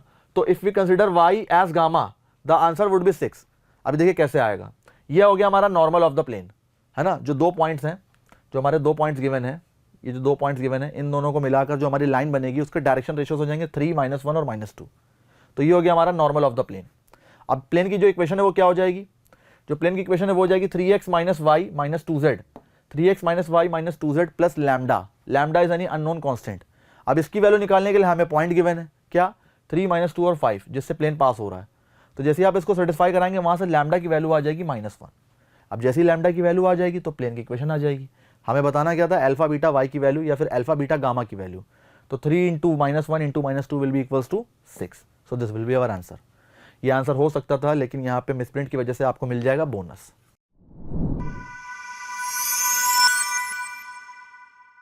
सो अब बढ़ते हैं अपने नेक्स्ट क्वेश्चन की तरफ। सो ये जो हमारा क्वेश्चन है ये बाइनोमियल से रिलेटेड है और बिल्कुल ही सिंपल सा क्वेश्चन है जनरल टर्म पे।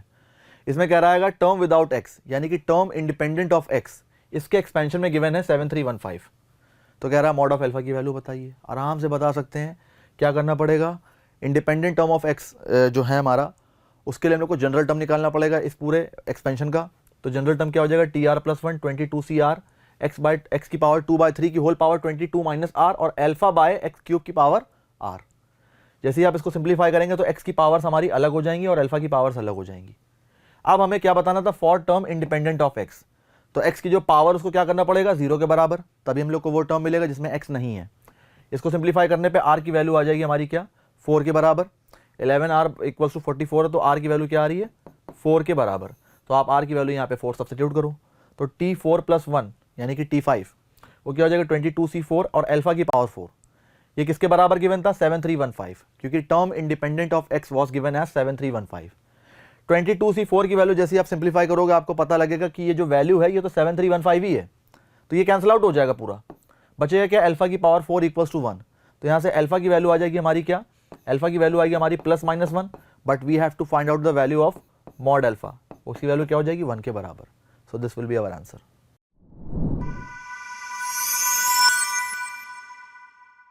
सो अब बढ़ते अपने नेक्स्ट क्वेश्चन की तरफ। सो इस क्वेश्चन में हमें बताया गया जो एक्स इंटरसेप्ट है फोकल कॉर्ड का ऑफ दिस पैराबोला वो 3 है। तो कह रहा है लेंथ ऑफ दिस कॉर्ड बताइए क्या हो जाएगी। सीधी सी बात है, ये हमारा एक पैराबोला है, फोकल कॉर्ड का जो एक्स इंटरसेप्ट है वो हम लोग गिवन है 3।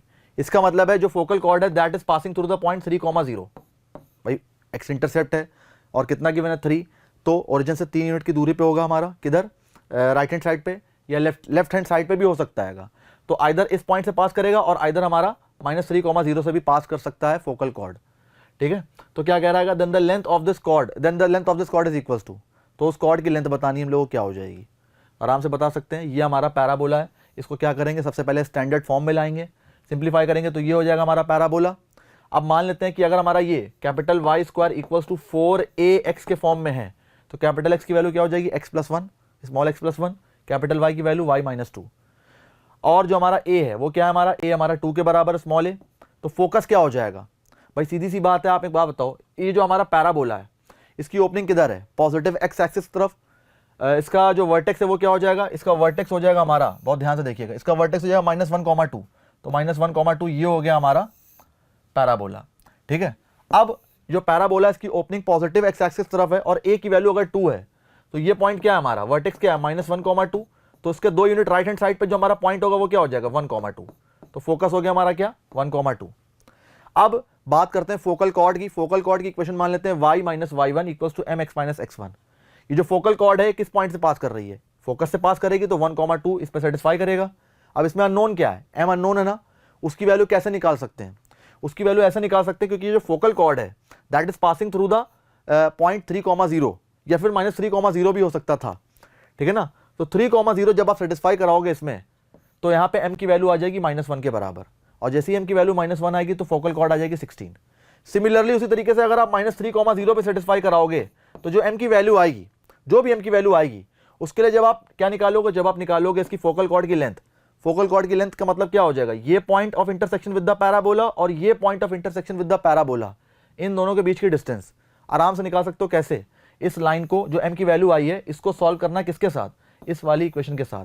तो सॉल्व करने पे हम लोग को दोनों पॉइंट्स मिल जाएंगे और वहां से आप डिस्टेंस फार्मूला से फोकल कॉर्ड की लेंथ निकाल सकते हो। So our answer will be 16।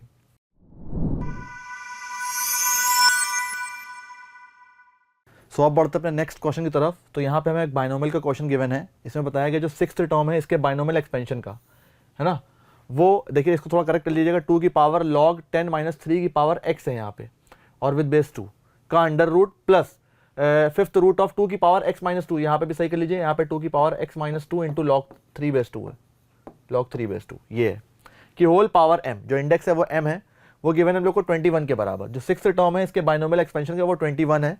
अब कह रहा है जो बाइनोमियल कोफिशिएंट्स हैं इसी के एक्सपेंशन के, सेकेंड, थर्ड और फोर्थ वाले वो एक्चुअल में फर्स्ट, थर्ड और fifth term of an AP को रिप्रेजेंट कर रहे हैं।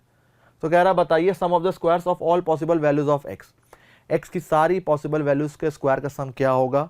सबसे पहले क्या करेंगे, इसको सिंप्लीफाई करेंगे। यू कैन सी 2 से ये 2 चला जाएगा, जैसा कि हम लोग जानते हैं लॉ की प्रॉपर्टी से, बचेगा क्या 10 - 3 की पावर एक्स, उसके ऊपर अंडर रूट है तो इसका मतलब क्या हो जाएगा 10 - 3 की पावर एक्स की होल पावर 1/2।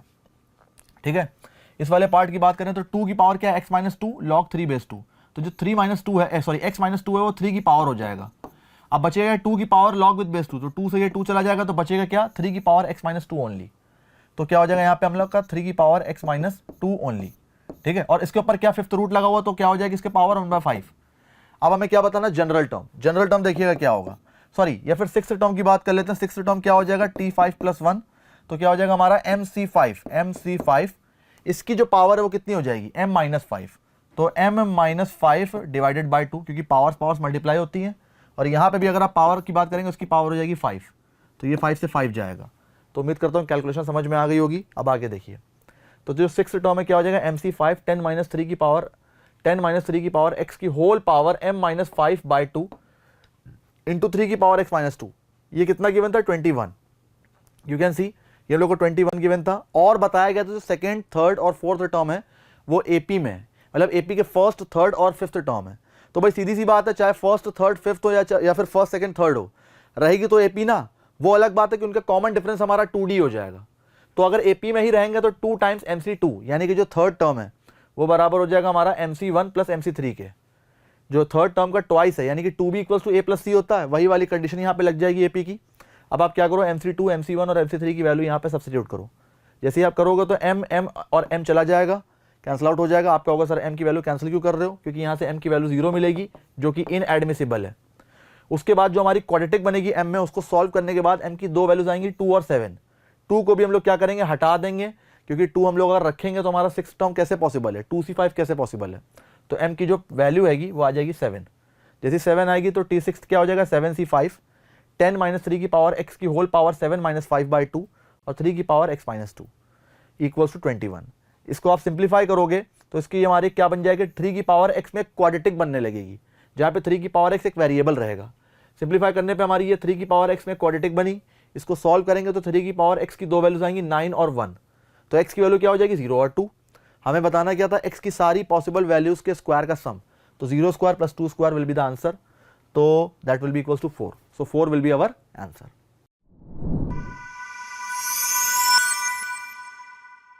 तो अब बढ़ते हैं अपने नेक्स्ट क्वेश्चन की तरफ। तो ये क्वेश्चन 3D का क्वेश्चन है, काफी अच्छा क्वेश्चन है, इसका लेवल बहुत अच्छा है।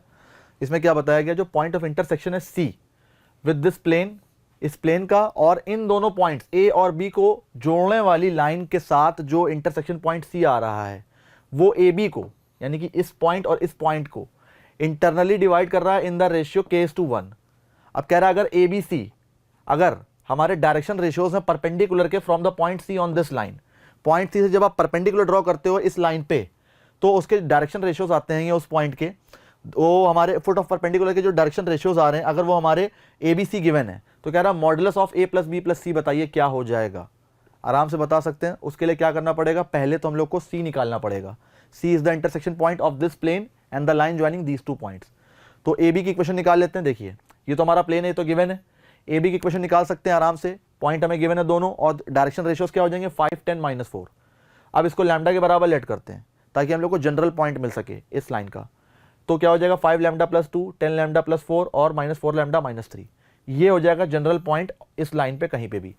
ठीक है, अब point of intersection of line and plane निकालेंगे, आराम से निकाल सकते हैं। तो क्या करेंगे, पॉइंट ऑफ इंटरसेक्शन और हम लोग निकालते हैं अगर लाइन और प्लेन का, तो उसके लिए हम लोग क्या करेंगे, यहाँ से उसके लिए हम लोग यहाँ से इस पॉइंट को सेटिस्फाई कराएंगे अपने प्लेन पे, सेटिस्फाई कराएंगे अपने प्लेन पे। जैसे प्लेन पे सेटिस्फाई कराएंगे तो यहाँ से लैम्डा में एक इक्वेशन मिल जाएगी। उसको सॉल्व करने के बाद लैम्डा की वैल्यू आ जाएगी -1/3। जैसे ही आप लैम्डा की वैल्यू सब्स्टिट्यूट करेंगे you will get the point C which is the point of intersection. तो पॉइंट क्या आ जाएगा 1/3, 2/3 और -5/3। अब जो लाइन L है, जो लाइन L हमें गिवन है, मान लेते हैं ये लाइन हमारी L है, इसके ऊपर जब आप पॉइंट C से परपेंडिकुलर गिरा रहे हो तो जो फुट ऑफ परपेंडिकुलर आ रहा है उसके हम लोग को निकालने हैं क्या, उसके हम लोग को निकालने हैं डायरेक्शन रेशियोज। ठीक है, हाँ ठीक। तो अब क्या करने वाले हम लोग यहाँ पे, ये हमारी लाइन की इक्वेशन है एल, इसको क्या करेंगे किसी म्यू के बराबर करेंगे ताकि हम लोग यहाँ पे लाइन एल पे कोई जनरल पॉइंट निकाल सकें। मान लेते हैं वो पॉइंट के कोऑर्डिनेट्स हो जाएंगे हमारे डी, क्या हो जाएगा minus mu plus 1, 2 mu minus 4 और 3 म्यू माइनस 2, ये हो जाएंगे हमारे जनरल पॉइंट के कोऑर्डिनेट्स। ठीक है, ये हमारा जो फुट ऑफ परपेंडिकुलर सी से वो मैंने मान लिया डी है। अब आप मुझे बताओ जो सी डी वेक्टर है वो क्या हो जाएगा, सी डी वेक्टर हो जाएगा हमारा डी माइनस सी, तो माइनस यू प्लस 1 माइनस 1/3, तो that will B minus mu plus 2/3 I cap, और उसके बाद 2 म्यू माइनस 4 माइनस 2/3, तो क्या हो जाएगा 2 म्यू माइनस 14/3 जे कैप, उसके बाद 3 mu minus 2 minus minus plus 5/3, तो that will B 3 mu minus 1/3 के कैप। ये आ गए हमारे सी डी वेक्टर। अब आप मुझे बताओ क्या सी डी वेक्टर जो हमारा आ रहा है क्या वो इस लाइन के साथ परपेंडिकुलर है? हाँ है, तो इसका मतलब है सी डी के जो डायरेक्शन रेशियोज हैं उसका डॉट प्रोडक्ट अगर हम लोग लाइन के डायरेक्शन रेशियोज के साथ करते हैं तो क्या हम लोग को वहां से म्यू की वैल्यू मिल सकती है? हाँ बिल्कुल मिल जाएगी। तो जब आप डॉट प्रोडक्ट करोगे उसको 0 के बराबर करोगे तो यहाँ से म्यू में एक इक्वेशन बनेगी। इसको सिंप्लीफाई करना बहुत आसान है, इसको सिंप्लीफाई करते ही म्यू की वैल्यू आ जाएगी 11/14। जैसे 11/14 आएगी तो हम लोग को सी डी वेक्टर मिल जाएगा। तो जो सी डी वेक्टर हम लोग को मिल रहा है ये क्या रिप्रेजेंट कर रहा है? सी का, और इस लाइन पे जब आप परपेंडिकुलर ड्रॉ कर रहे हो है ना, उसके फुट के साथ जो इन दोनों पॉइंट्स को जोड़ने वाले लाइन के जो डायरेक्शन रेशियोज हैं उसको रिप्रेजेंट कर रहा है। तो सी डी वेक्टर हमारा क्या हो जाएगा -5/42, -130/42 और 85/42। तो आप देख सकते हैं जो डायरेक्शन रेशियोज आ रहे हैं उसमें हम लोग उसको क्या कर सकते हैं, जो कॉमन नंबर होता है, जो कॉमन कांस्टेंट होता है वो हमारा कैंसिल आउट भी हो जाता है। तो ये और ये चले जाएंगे और ऊपर वाले से 5 भी कॉमन कर लेंगे तो बचेगा क्या -1, -26 और 17। तो हमें बताना क्या था, modulus of a plus b plus c. तो a plus b plus c जब तीनों का सम करेंगे तो हो जाएगा क्या -27 plus 17, that will be modulus of -10, है ना। तो modulus of -10 will be equals to 10। So this will be our answer. तो काफी अच्छा क्वेश्चन था, ध्यान से देखिएगा।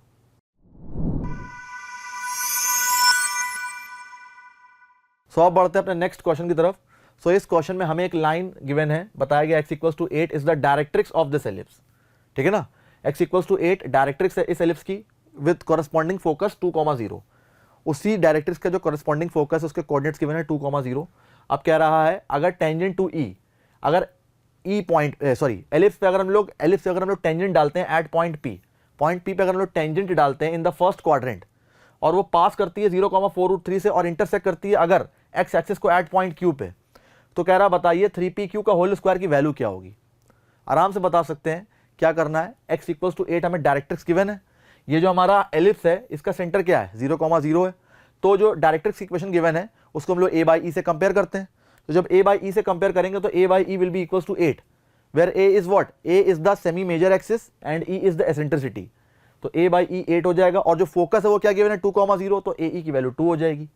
इन दोनों को सॉल्व करेंगे तो क्या मिलेगी, एसेंट्रिसिटी मिलेगी 1/2 और a की वैल्यू मिलेगी 4। आराम से सिंपल, बिल्कुल सिंपल इन दोनों को सॉल्व करना। a और e आ गया।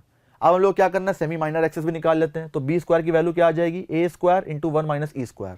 सिंप्लीफाई करने पे वैल्यू सब्स्टिट्यूट करने पे वैल्यू आएगी 12 के बराबर। तो एलिप्स की इक्वेशन क्या हो जाएगी, x square by what, x square by 16 plus y square by 12 equals to 1। ये आ गई हमारी एलिप्स की इक्वेशन। अब लोग करना क्या है, एक जनरल पॉइंट पे टेंजेंट डालना है पॉइंट पी पे। तो पॉइंट पी हमारा क्या हो सकता है, a cos theta comma b sin theta. a की वैल्यू क्या है, a की वैल्यू हमारी है 4, तो 4 cos थीटा कॉमा 12 यानी कि √12 sin थीटा। इस पॉइंट पे टेंजेंट डालेंगे इस एलिप्स पे तो उसकी इक्वेशन ये आ जाएगी x cos theta by 4 plus y sin theta by 2√3 equals to 1। अब ये जो आपकी इक्वेशन है, ये कहां से पास कर रही है, this tangent is passing through which point, this tangent is passing through the point 0,4√3। तो आप 0,4√3 इसमें सेटिस्फाई कराओ तो ये वाला पार्ट 0 हो जाएगा और y की जगह पे क्या है 4√3, तो 4√3 अपॉन 2√3 कैंसिल आउट हो जाएगा, ऊपर बचेगा 2, तो sin थीटा की वैल्यू आ जाएगी 1/2। ठीक है, this line is passing through 0,4√3, तो उसकी वजह से sin थीटा आ जाएगा 1/2। तो थीटा क्या आ जाएगा 30 डिग्री। जैसे थीटा हमारा 30 डिग्री आ जाएगा तो आप देख सकते हैं पॉइंट भी हमारा आ जाएगा 4 cos 30 √12 sin 30 यानी कि 2√3 √3। This will be the point P। और Q की बात करें तो Q क्या है हमारा, Q is the point in the x axis. तो x एक्सिस पे y कैसा होता है 0 होता है, इसको 0 करो भाई। तो x cos theta upon 4 equals to 1 हो जाएगा। cos थीटा क्या हो जाएगा cos 30 यानी कि what, cos 30 will be equals to √3/2। तो जैसे ही आप √3/2 सब्स्टिट्यूट करोगे cos थीटा की जगह पे तो x की वैल्यू क्या आ जाएगी, x की वैल्यू आ जाएगी 8/√3। ठीक है ना, तो 8/√3 आ जाएगी तो पॉइंट Q के कोऑर्डिनेट्स आ जाएंगे 8/√3, 0। हमें बताना क्या था, 3pq के होल स्क्वायर की वैल्यू। तो पहले pq का डिस्टेंस निकाल लो, उसमें 3 से मल्टीप्लाई करा के स्क्वायर करा दो, यू विल गेट 39। बिल्कुल सिंपल सी कैलकुलेशन है। सो 39 इज अवर आंसर।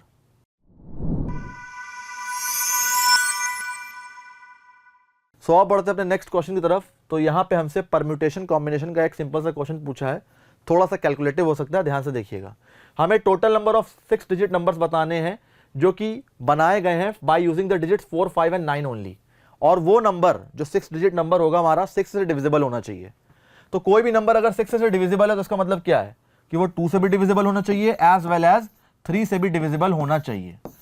2 से डिविजिबिलिटी के लिए जो यूनिट प्लेस है वो क्या होनी चाहिए, इवन होनी चाहिए। तो यानी कि यूनिट प्लेस में हमेशा क्या रहेगा, 4। और 3 से डिविजिबल होने के लिए जो सम ऑफ डिजिट्स है वो हमारा 3 से डिविजिबल होना चाहिए। तो चलिए देख लेते हैं क्या बनेगा। तो भैया सबसे पहली बात मैंने आपको क्या बताया, नंबर इवन होने के लिए यानी कि 2 से डिवाइड होने के लिए 4 हमारा फिक्स होना चाहिए से यूनिट प्लेस पे, ठीक है। तो इस पे डिफरेंट केसेस बनेंगे। अब हम लोग को जो 6 डिजिट नंबर बनाना है वो सिर्फ और सिर्फ 4, 5 और 9 से बनाना है। तो जाहिर सी बात है कि यहाँ पे रिपीटिशन जरूर होगा, क्योंकि 4, 5 और 9 को सिर्फ अगर एक एक बार लेंगे तो 3 डिजिट नंबर बनेगा। तो मिनिमम 2 बार तो लेना ही पड़ेगा, या हो सकता हो कि मिनिमम एक नंबर को तो आपको 2 बार लेना ही पड़ेगा। तो अगर 2 बार भी ले रहे हैं तो इसका मतलब रिपीटिशन अलाउ हो गया। तो ध्यान से देखिए यहाँ पे क्या हो रहा है। फर्स्ट केस जिसमें 4 आपके 6 टाइम्स यूज हुए हैं, तो आप देख सकते हैं जब 4 6 टाइम्स यूज होंगे तो उनका सम आएगा 24 विच इज डिविजिबल बाय 3। और जो 4 है वो हमारा यूनिट प्लेस पे भी है, तो इस वजह से वो 6 से डिविजिबल है। तो एक केस ये हो गया। सेकंड केस जिसमें आप क्या कर रहे हैं, 4 को 4 बार यूज कर रहे हैं। देखिए यूनिट प्लेस पे तो हमारा क्या रहेगा, यूनिट प्लेस पे हमारा 4 फिक्स हो गया है, 1 2 3 4 5। ये जो 5 प्लेसेस हैं इसमें आप 4, 5 और 9 में कुछ भी डाल सकते होगे, समझना। तो सेकंड केस में क्या है, 4 हमारा 4 टाइम्स होना चाहिए, 4 हमारा 4 टाइम्स होना चाहिए। तो एक तो ये हो गया, बचे कौन कौन से, 1 2 3 4 5, ठीक है। तो इन 5 में से किन्हीं 3 जगह पे आपका 4 होना चाहिए और एक जगह पे 5 और एक जगह पे 9। तो उनको आप कितनी तरह से रीअरेंज कर सकते हो, 5 फैक्टोरियल बाय 3 फैक्टोरियल, क्योंकि 4 हमारा आइडेंटिकल है, वो 3 बार रिपीट हो रहा है, तो उसकी वैल्यू आ जाएगी 20। केस थर्ड, 4 आपका जो है, जो 4 है आपका वो 3 टाइम्स यूज होना चाहिए, यानी कि एक तो ये फिक्स है, बचे कितने, 2 बार। तो 1 2 3 4 5, 5 में से 2 जगह पे 4 तो आने चाहिए। और एक बार क्या होगा हमारा 5 जो है वो हमारा 3 टाइम आना चाहिए, क्योंकि जब आप सम करोगे तो 5 5 5 15 और उसके बाद 4 4 4 12। तो 15 और 12 कितना हो जाएगा हमारा 27 विच इज डिविजिबल बाय 3। इसका मतलब नंबर हमारा 6 से डिविजिबल है। तो 5 हमारा 3 बार यूज हो रहा है, 4 हमारा 2 बार यूज हो रहा है, क्योंकि ये वाले प्लेस से तो कोई मतलब ही नहीं है ना। तो उसके नंबर ऑफ रीअरेंजमेंट्स हो जाएंगे 5 factorial by 2 factorial into 3 factorial. इसका मतलब क्या हो जाएगा, that will be equals to 10।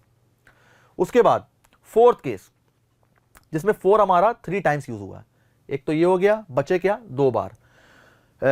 5 में से 2 जगह पे हमारा 4 आना चाहिए और उसके बाद 9 हमारा 3 जगह आना चाहिए, क्योंकि जब आप सारे डिजिट्स का सम करोगे तो आपको क्या मिलेगा, आपको मिल जाएगा number which is divisible by 3। तो इसको हम लोग कितनी तरह से रीअरेंज कर सकते हैं, 5 factorial upon 2 factorial into 3 factorial, क्योंकि एक तो 4 की प्लेस फिक्स है, तो 4 हमारा 2 जगह पे आ सकता है, तो इसको इसकी वैल्यू भी आएगी 10 के बराबर। फिफ्थ केस में 4 हमारा 2 बार आएगा, एक तो ये हो गया, एक 5 में से कोई एक बार, अदरवाइज 5 हमारा 2 बार, 9 हमारा 2 बार। तो नंबर ऑफ केसेस हो जाएंगे 5 factorial by 2 factorial into 2 factorial. उसके बाद क्या होगा, जो 6th केस है हमारा, उसमें 4 हमारा एक बार आएगा, उसमें 4 हमारा एक बार आएगा, यानी कि यहीं पे रहेगा। अदरवाइज ये जो बाकी 5 प्लेसेस है इसमें एक भी 4 नहीं आने वाला है, तो उसमें एक बार 5 रखो और 4 बार 9 रखो, 4 बार 4 टाइम्स 9 रखो। तो उसको कितनी तरह से रीअरेंज कर सकते हैं, 5 फैक्टोरियल अपॉन 4 फैक्टोरियल, यानी कि 5 only. Case 7th last case है ये। लास्ट केस क्या है, 4 तो हमारा यहाँ पे फिक्स रहेगा, अदरवाइज 5 आपका 4 बार होना चाहिए, 5 आपका 4 टाइम्स होना चाहिए, 9 आपका 1 टाइम्स। उसके भी नंबर ऑफ केसेस हो जाएंगे 5 फैक्टोरियल बाय 4 फैक्टोरियल, यानी कि 5। तो जैसे ही आप इन सारे केसेस के नंबर ऑफ नंबर्स ऐड करेंगे, नंबर ऑफ केसेस ऐड करेंगे, तो यहाँ से आपको पता चलेगा our answer is 81। So this will be our answer. तो थोड़ा सा कैलकुलेटिव था लेकिन बहुत ही सिंपल था।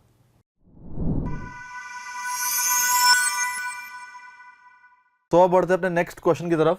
सो इस क्वेश्चन में हमसे नंबर ऑफ इंटीग्रल सॉल्यूशंस पूछे गए हैं, बिल्कुल सिंपल सा क्वेश्चन है ऑफ दिस इक्वेशन।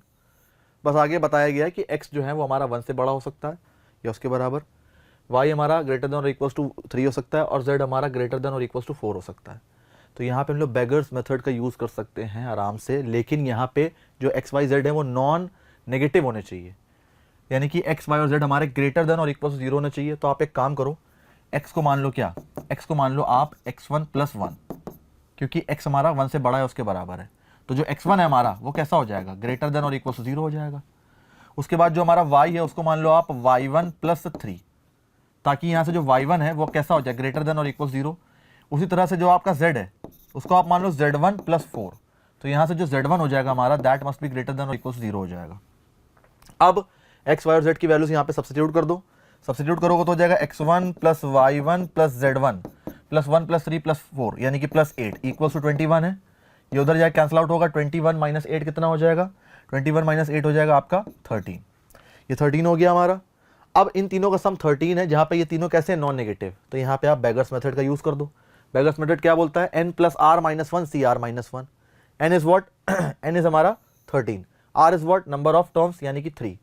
तो 13 + 2 सॉरी 13 + 3 - 1, तो 13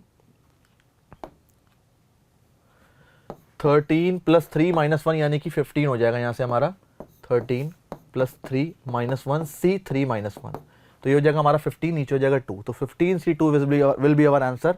इसको सिंप्लीफाई करेंगे तो 15 × 14/2 will be equals to 105। So 105 is the answer.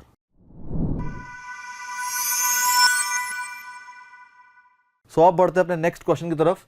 तो यहाँ पे हमें कॉमन एपी के बारे में एक क्वेश्चन दिया गया है, बहुत ही सिंपल सा क्वेश्चन है। कह रहा है सम ऑफ द कॉमन टर्म्स बताइए इन तीनों एपी के। इन तीनों एपीज के जो कॉमन टर्म्स हैं उनका सम क्या आएगा। तो कॉमन एपी निकालने के लिए सबसे पहले आप क्या करते हो, जज करते हो, देख के पता लगाते हो कि इन तीनों में से कौन सा टर्म पहला कॉमन आ रहा है। तो जैसे ही आप जज करना स्टार्ट करेंगे तो यहां से आपको पता लगेगा that the first term common in these 3 APs is 47। अब देखिए यहां पे तो आपको कोई नहीं दिखाई दे रहा है, इन चारों टर्म्स में जो ये तीनों में जो 4 टर्म्स गिवन है इसमें कोई भी कॉमन नहीं है। आप एपी को अपनी इंक्रीज करो, इंक्रीज करोगे आगे जाके पता चलेगा कि 47 यहां भी आ रहा है, 47 यहां भी आ रहा है और यहां भी आ रहा है। तो जो फर्स्ट टर्म हो जाएगा वो क्या हो जाएगा, दैट इज 47। ये तो देखिए आपको जज करना पड़ेगा हर हालत में। और अगर कॉमन डिफरेंस की बात करें तीनों एपीज की, तो that will be the LCM of d1 d2 and d3। इसका कॉमन डिफरेंस क्या है 4, इसका क्या है 3 और इसका क्या है 5। एलसीएम हमारा क्या आ जाएगा 4 × 3 × 5 यानी कि 60। तो एलसीएम हमारा 60 आ रहा है, सॉरी कॉमन डिफरेंस हमारा 60 आ रहा है, फर्स्ट टर्म इज 47। तो मैंने कहा भैया इन तीनों जो एपीज हैं उनका जो मैक्सिमम कॉमन टर्म मिलेगा वो हमारा क्या हो सकता है, मैक्सिमम 197 हो सकता है। तो 47 is the first term which is common, plus 60 करेंगे तो क्या मिल जाएगा हम लोग को 107, प्लस 60 करेंगे क्या मिल जाएगा 167, प्लस 60 करेंगे तो क्या हो जाएगा 227, वो हमारा एक्सीड कर जाएगा इस वाली एपी के लास्ट टर्म को। तो इसका मतलब हम लोग को केवल यही 3 टर्म्स ऐसे मिल रहे हैं जो कैसे हैं, कॉमन है। तो यहाँ पे आपको कुछ और करने की जरूरत नहीं है, आप जज कर सकते हो आराम से, क्योंकि बहुत ही लिमिटेड टर्म्स गिवन आएंगे बहुत ही लिमिटेड टर्म्स आएंगे जो आपके कॉमन होंगे इन तीनों एपीज में। तो इन तीनों का सम कर दो, सम करने पे इनकी वैल्यू आ जाएगी 321, that will be our answer.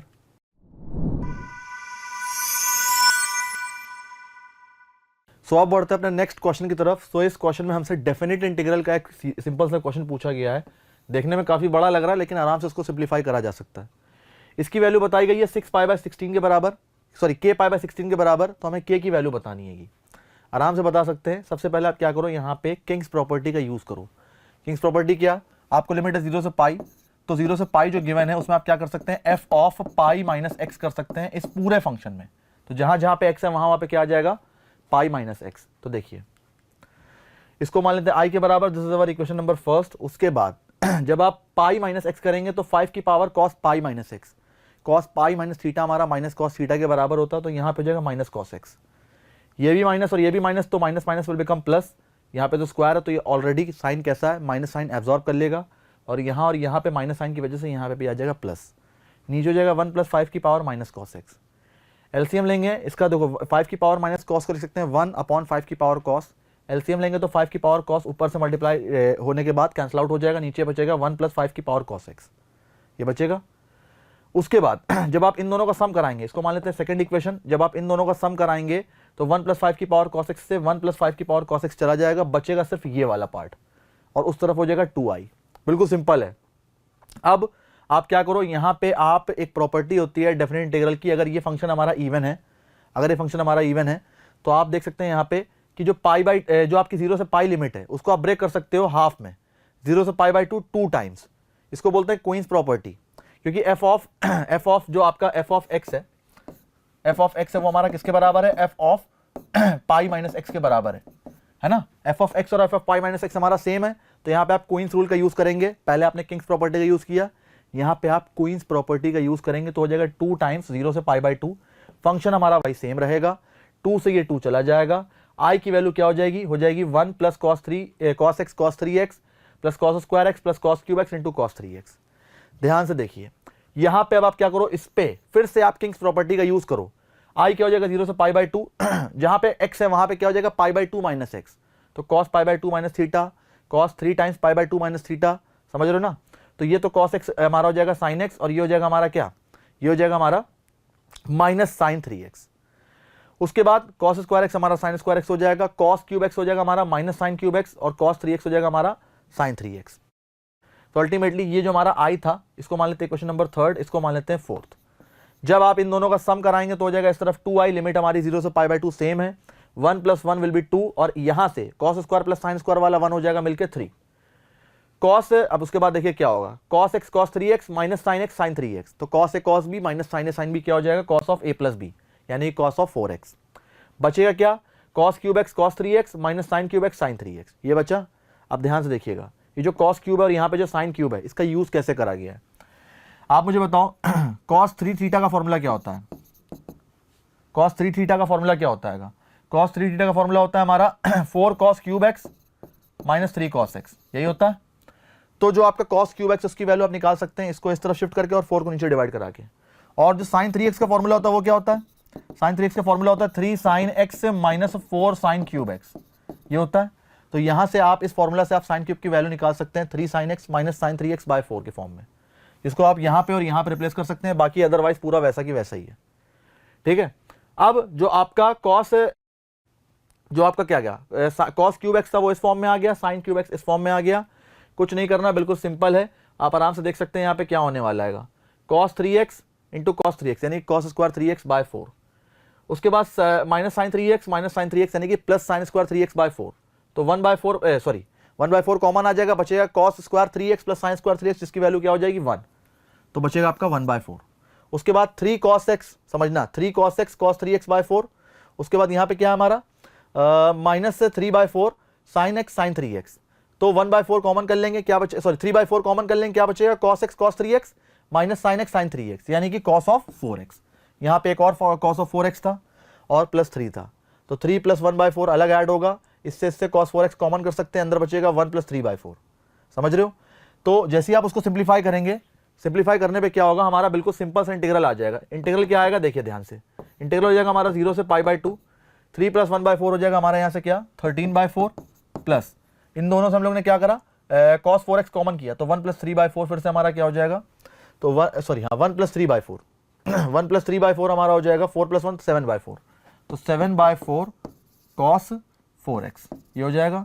इसको सिंप्लीफाई करेंगे, आराम से कर सकते हैं, इसको अलग कर लीजिए इंटीग्रेट, इसको अलग कर लीजिए इंटीग्रेट। इंटीग्रेट करने के बाद ये पूरा एक्सप्रेशन हमारा इस फॉर्म में आ जाएगा, बिल्कुल सिंपल सा इंटीग्रल है, ठीक है। इसको सॉल्व करेंगे, इसकी वैल्यू आ जाएगी 13 पाई बाई 8 के बराबर 2i की वैल्यू आएगी। ये जो वैल्यू है ये आ जाएगी 13 पाई बाई 8 के बराबर। जैसे ही आप इसमें 2 डिवाइड कराएंगे तो i की वैल्यू आ जाएगी 13 पाई बाई 16। अब जब आप इसको कंपेयर करेंगे k पाई बाई 16 से, k पाई बाई 16 से जब आप कंपेयर करेंगे, you will get the value of k as 13, तो 13 will be our answer. So उम्मीद करता हूं आपको ये पूरा वीडियो लेक्चर समझ में आया होगा, और उम्मीद करता हूं कि सेशन 2 में आपको इस क्वेश्चन पेपर से काफी हेल्प मिलेगी।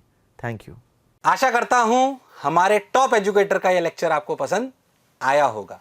अगर पसंद आया है तो वीडियो को लाइक करिए, चैनल को सब्सक्राइब करिए और शेयर भी करिए, क्योंकि ज्ञान बांटने से बढ़ता है और सही बताऊं तो पुण्य भी मिलता है। मुझे सुनने के लिए बहुत बहुत धन्यवाद। Thank you.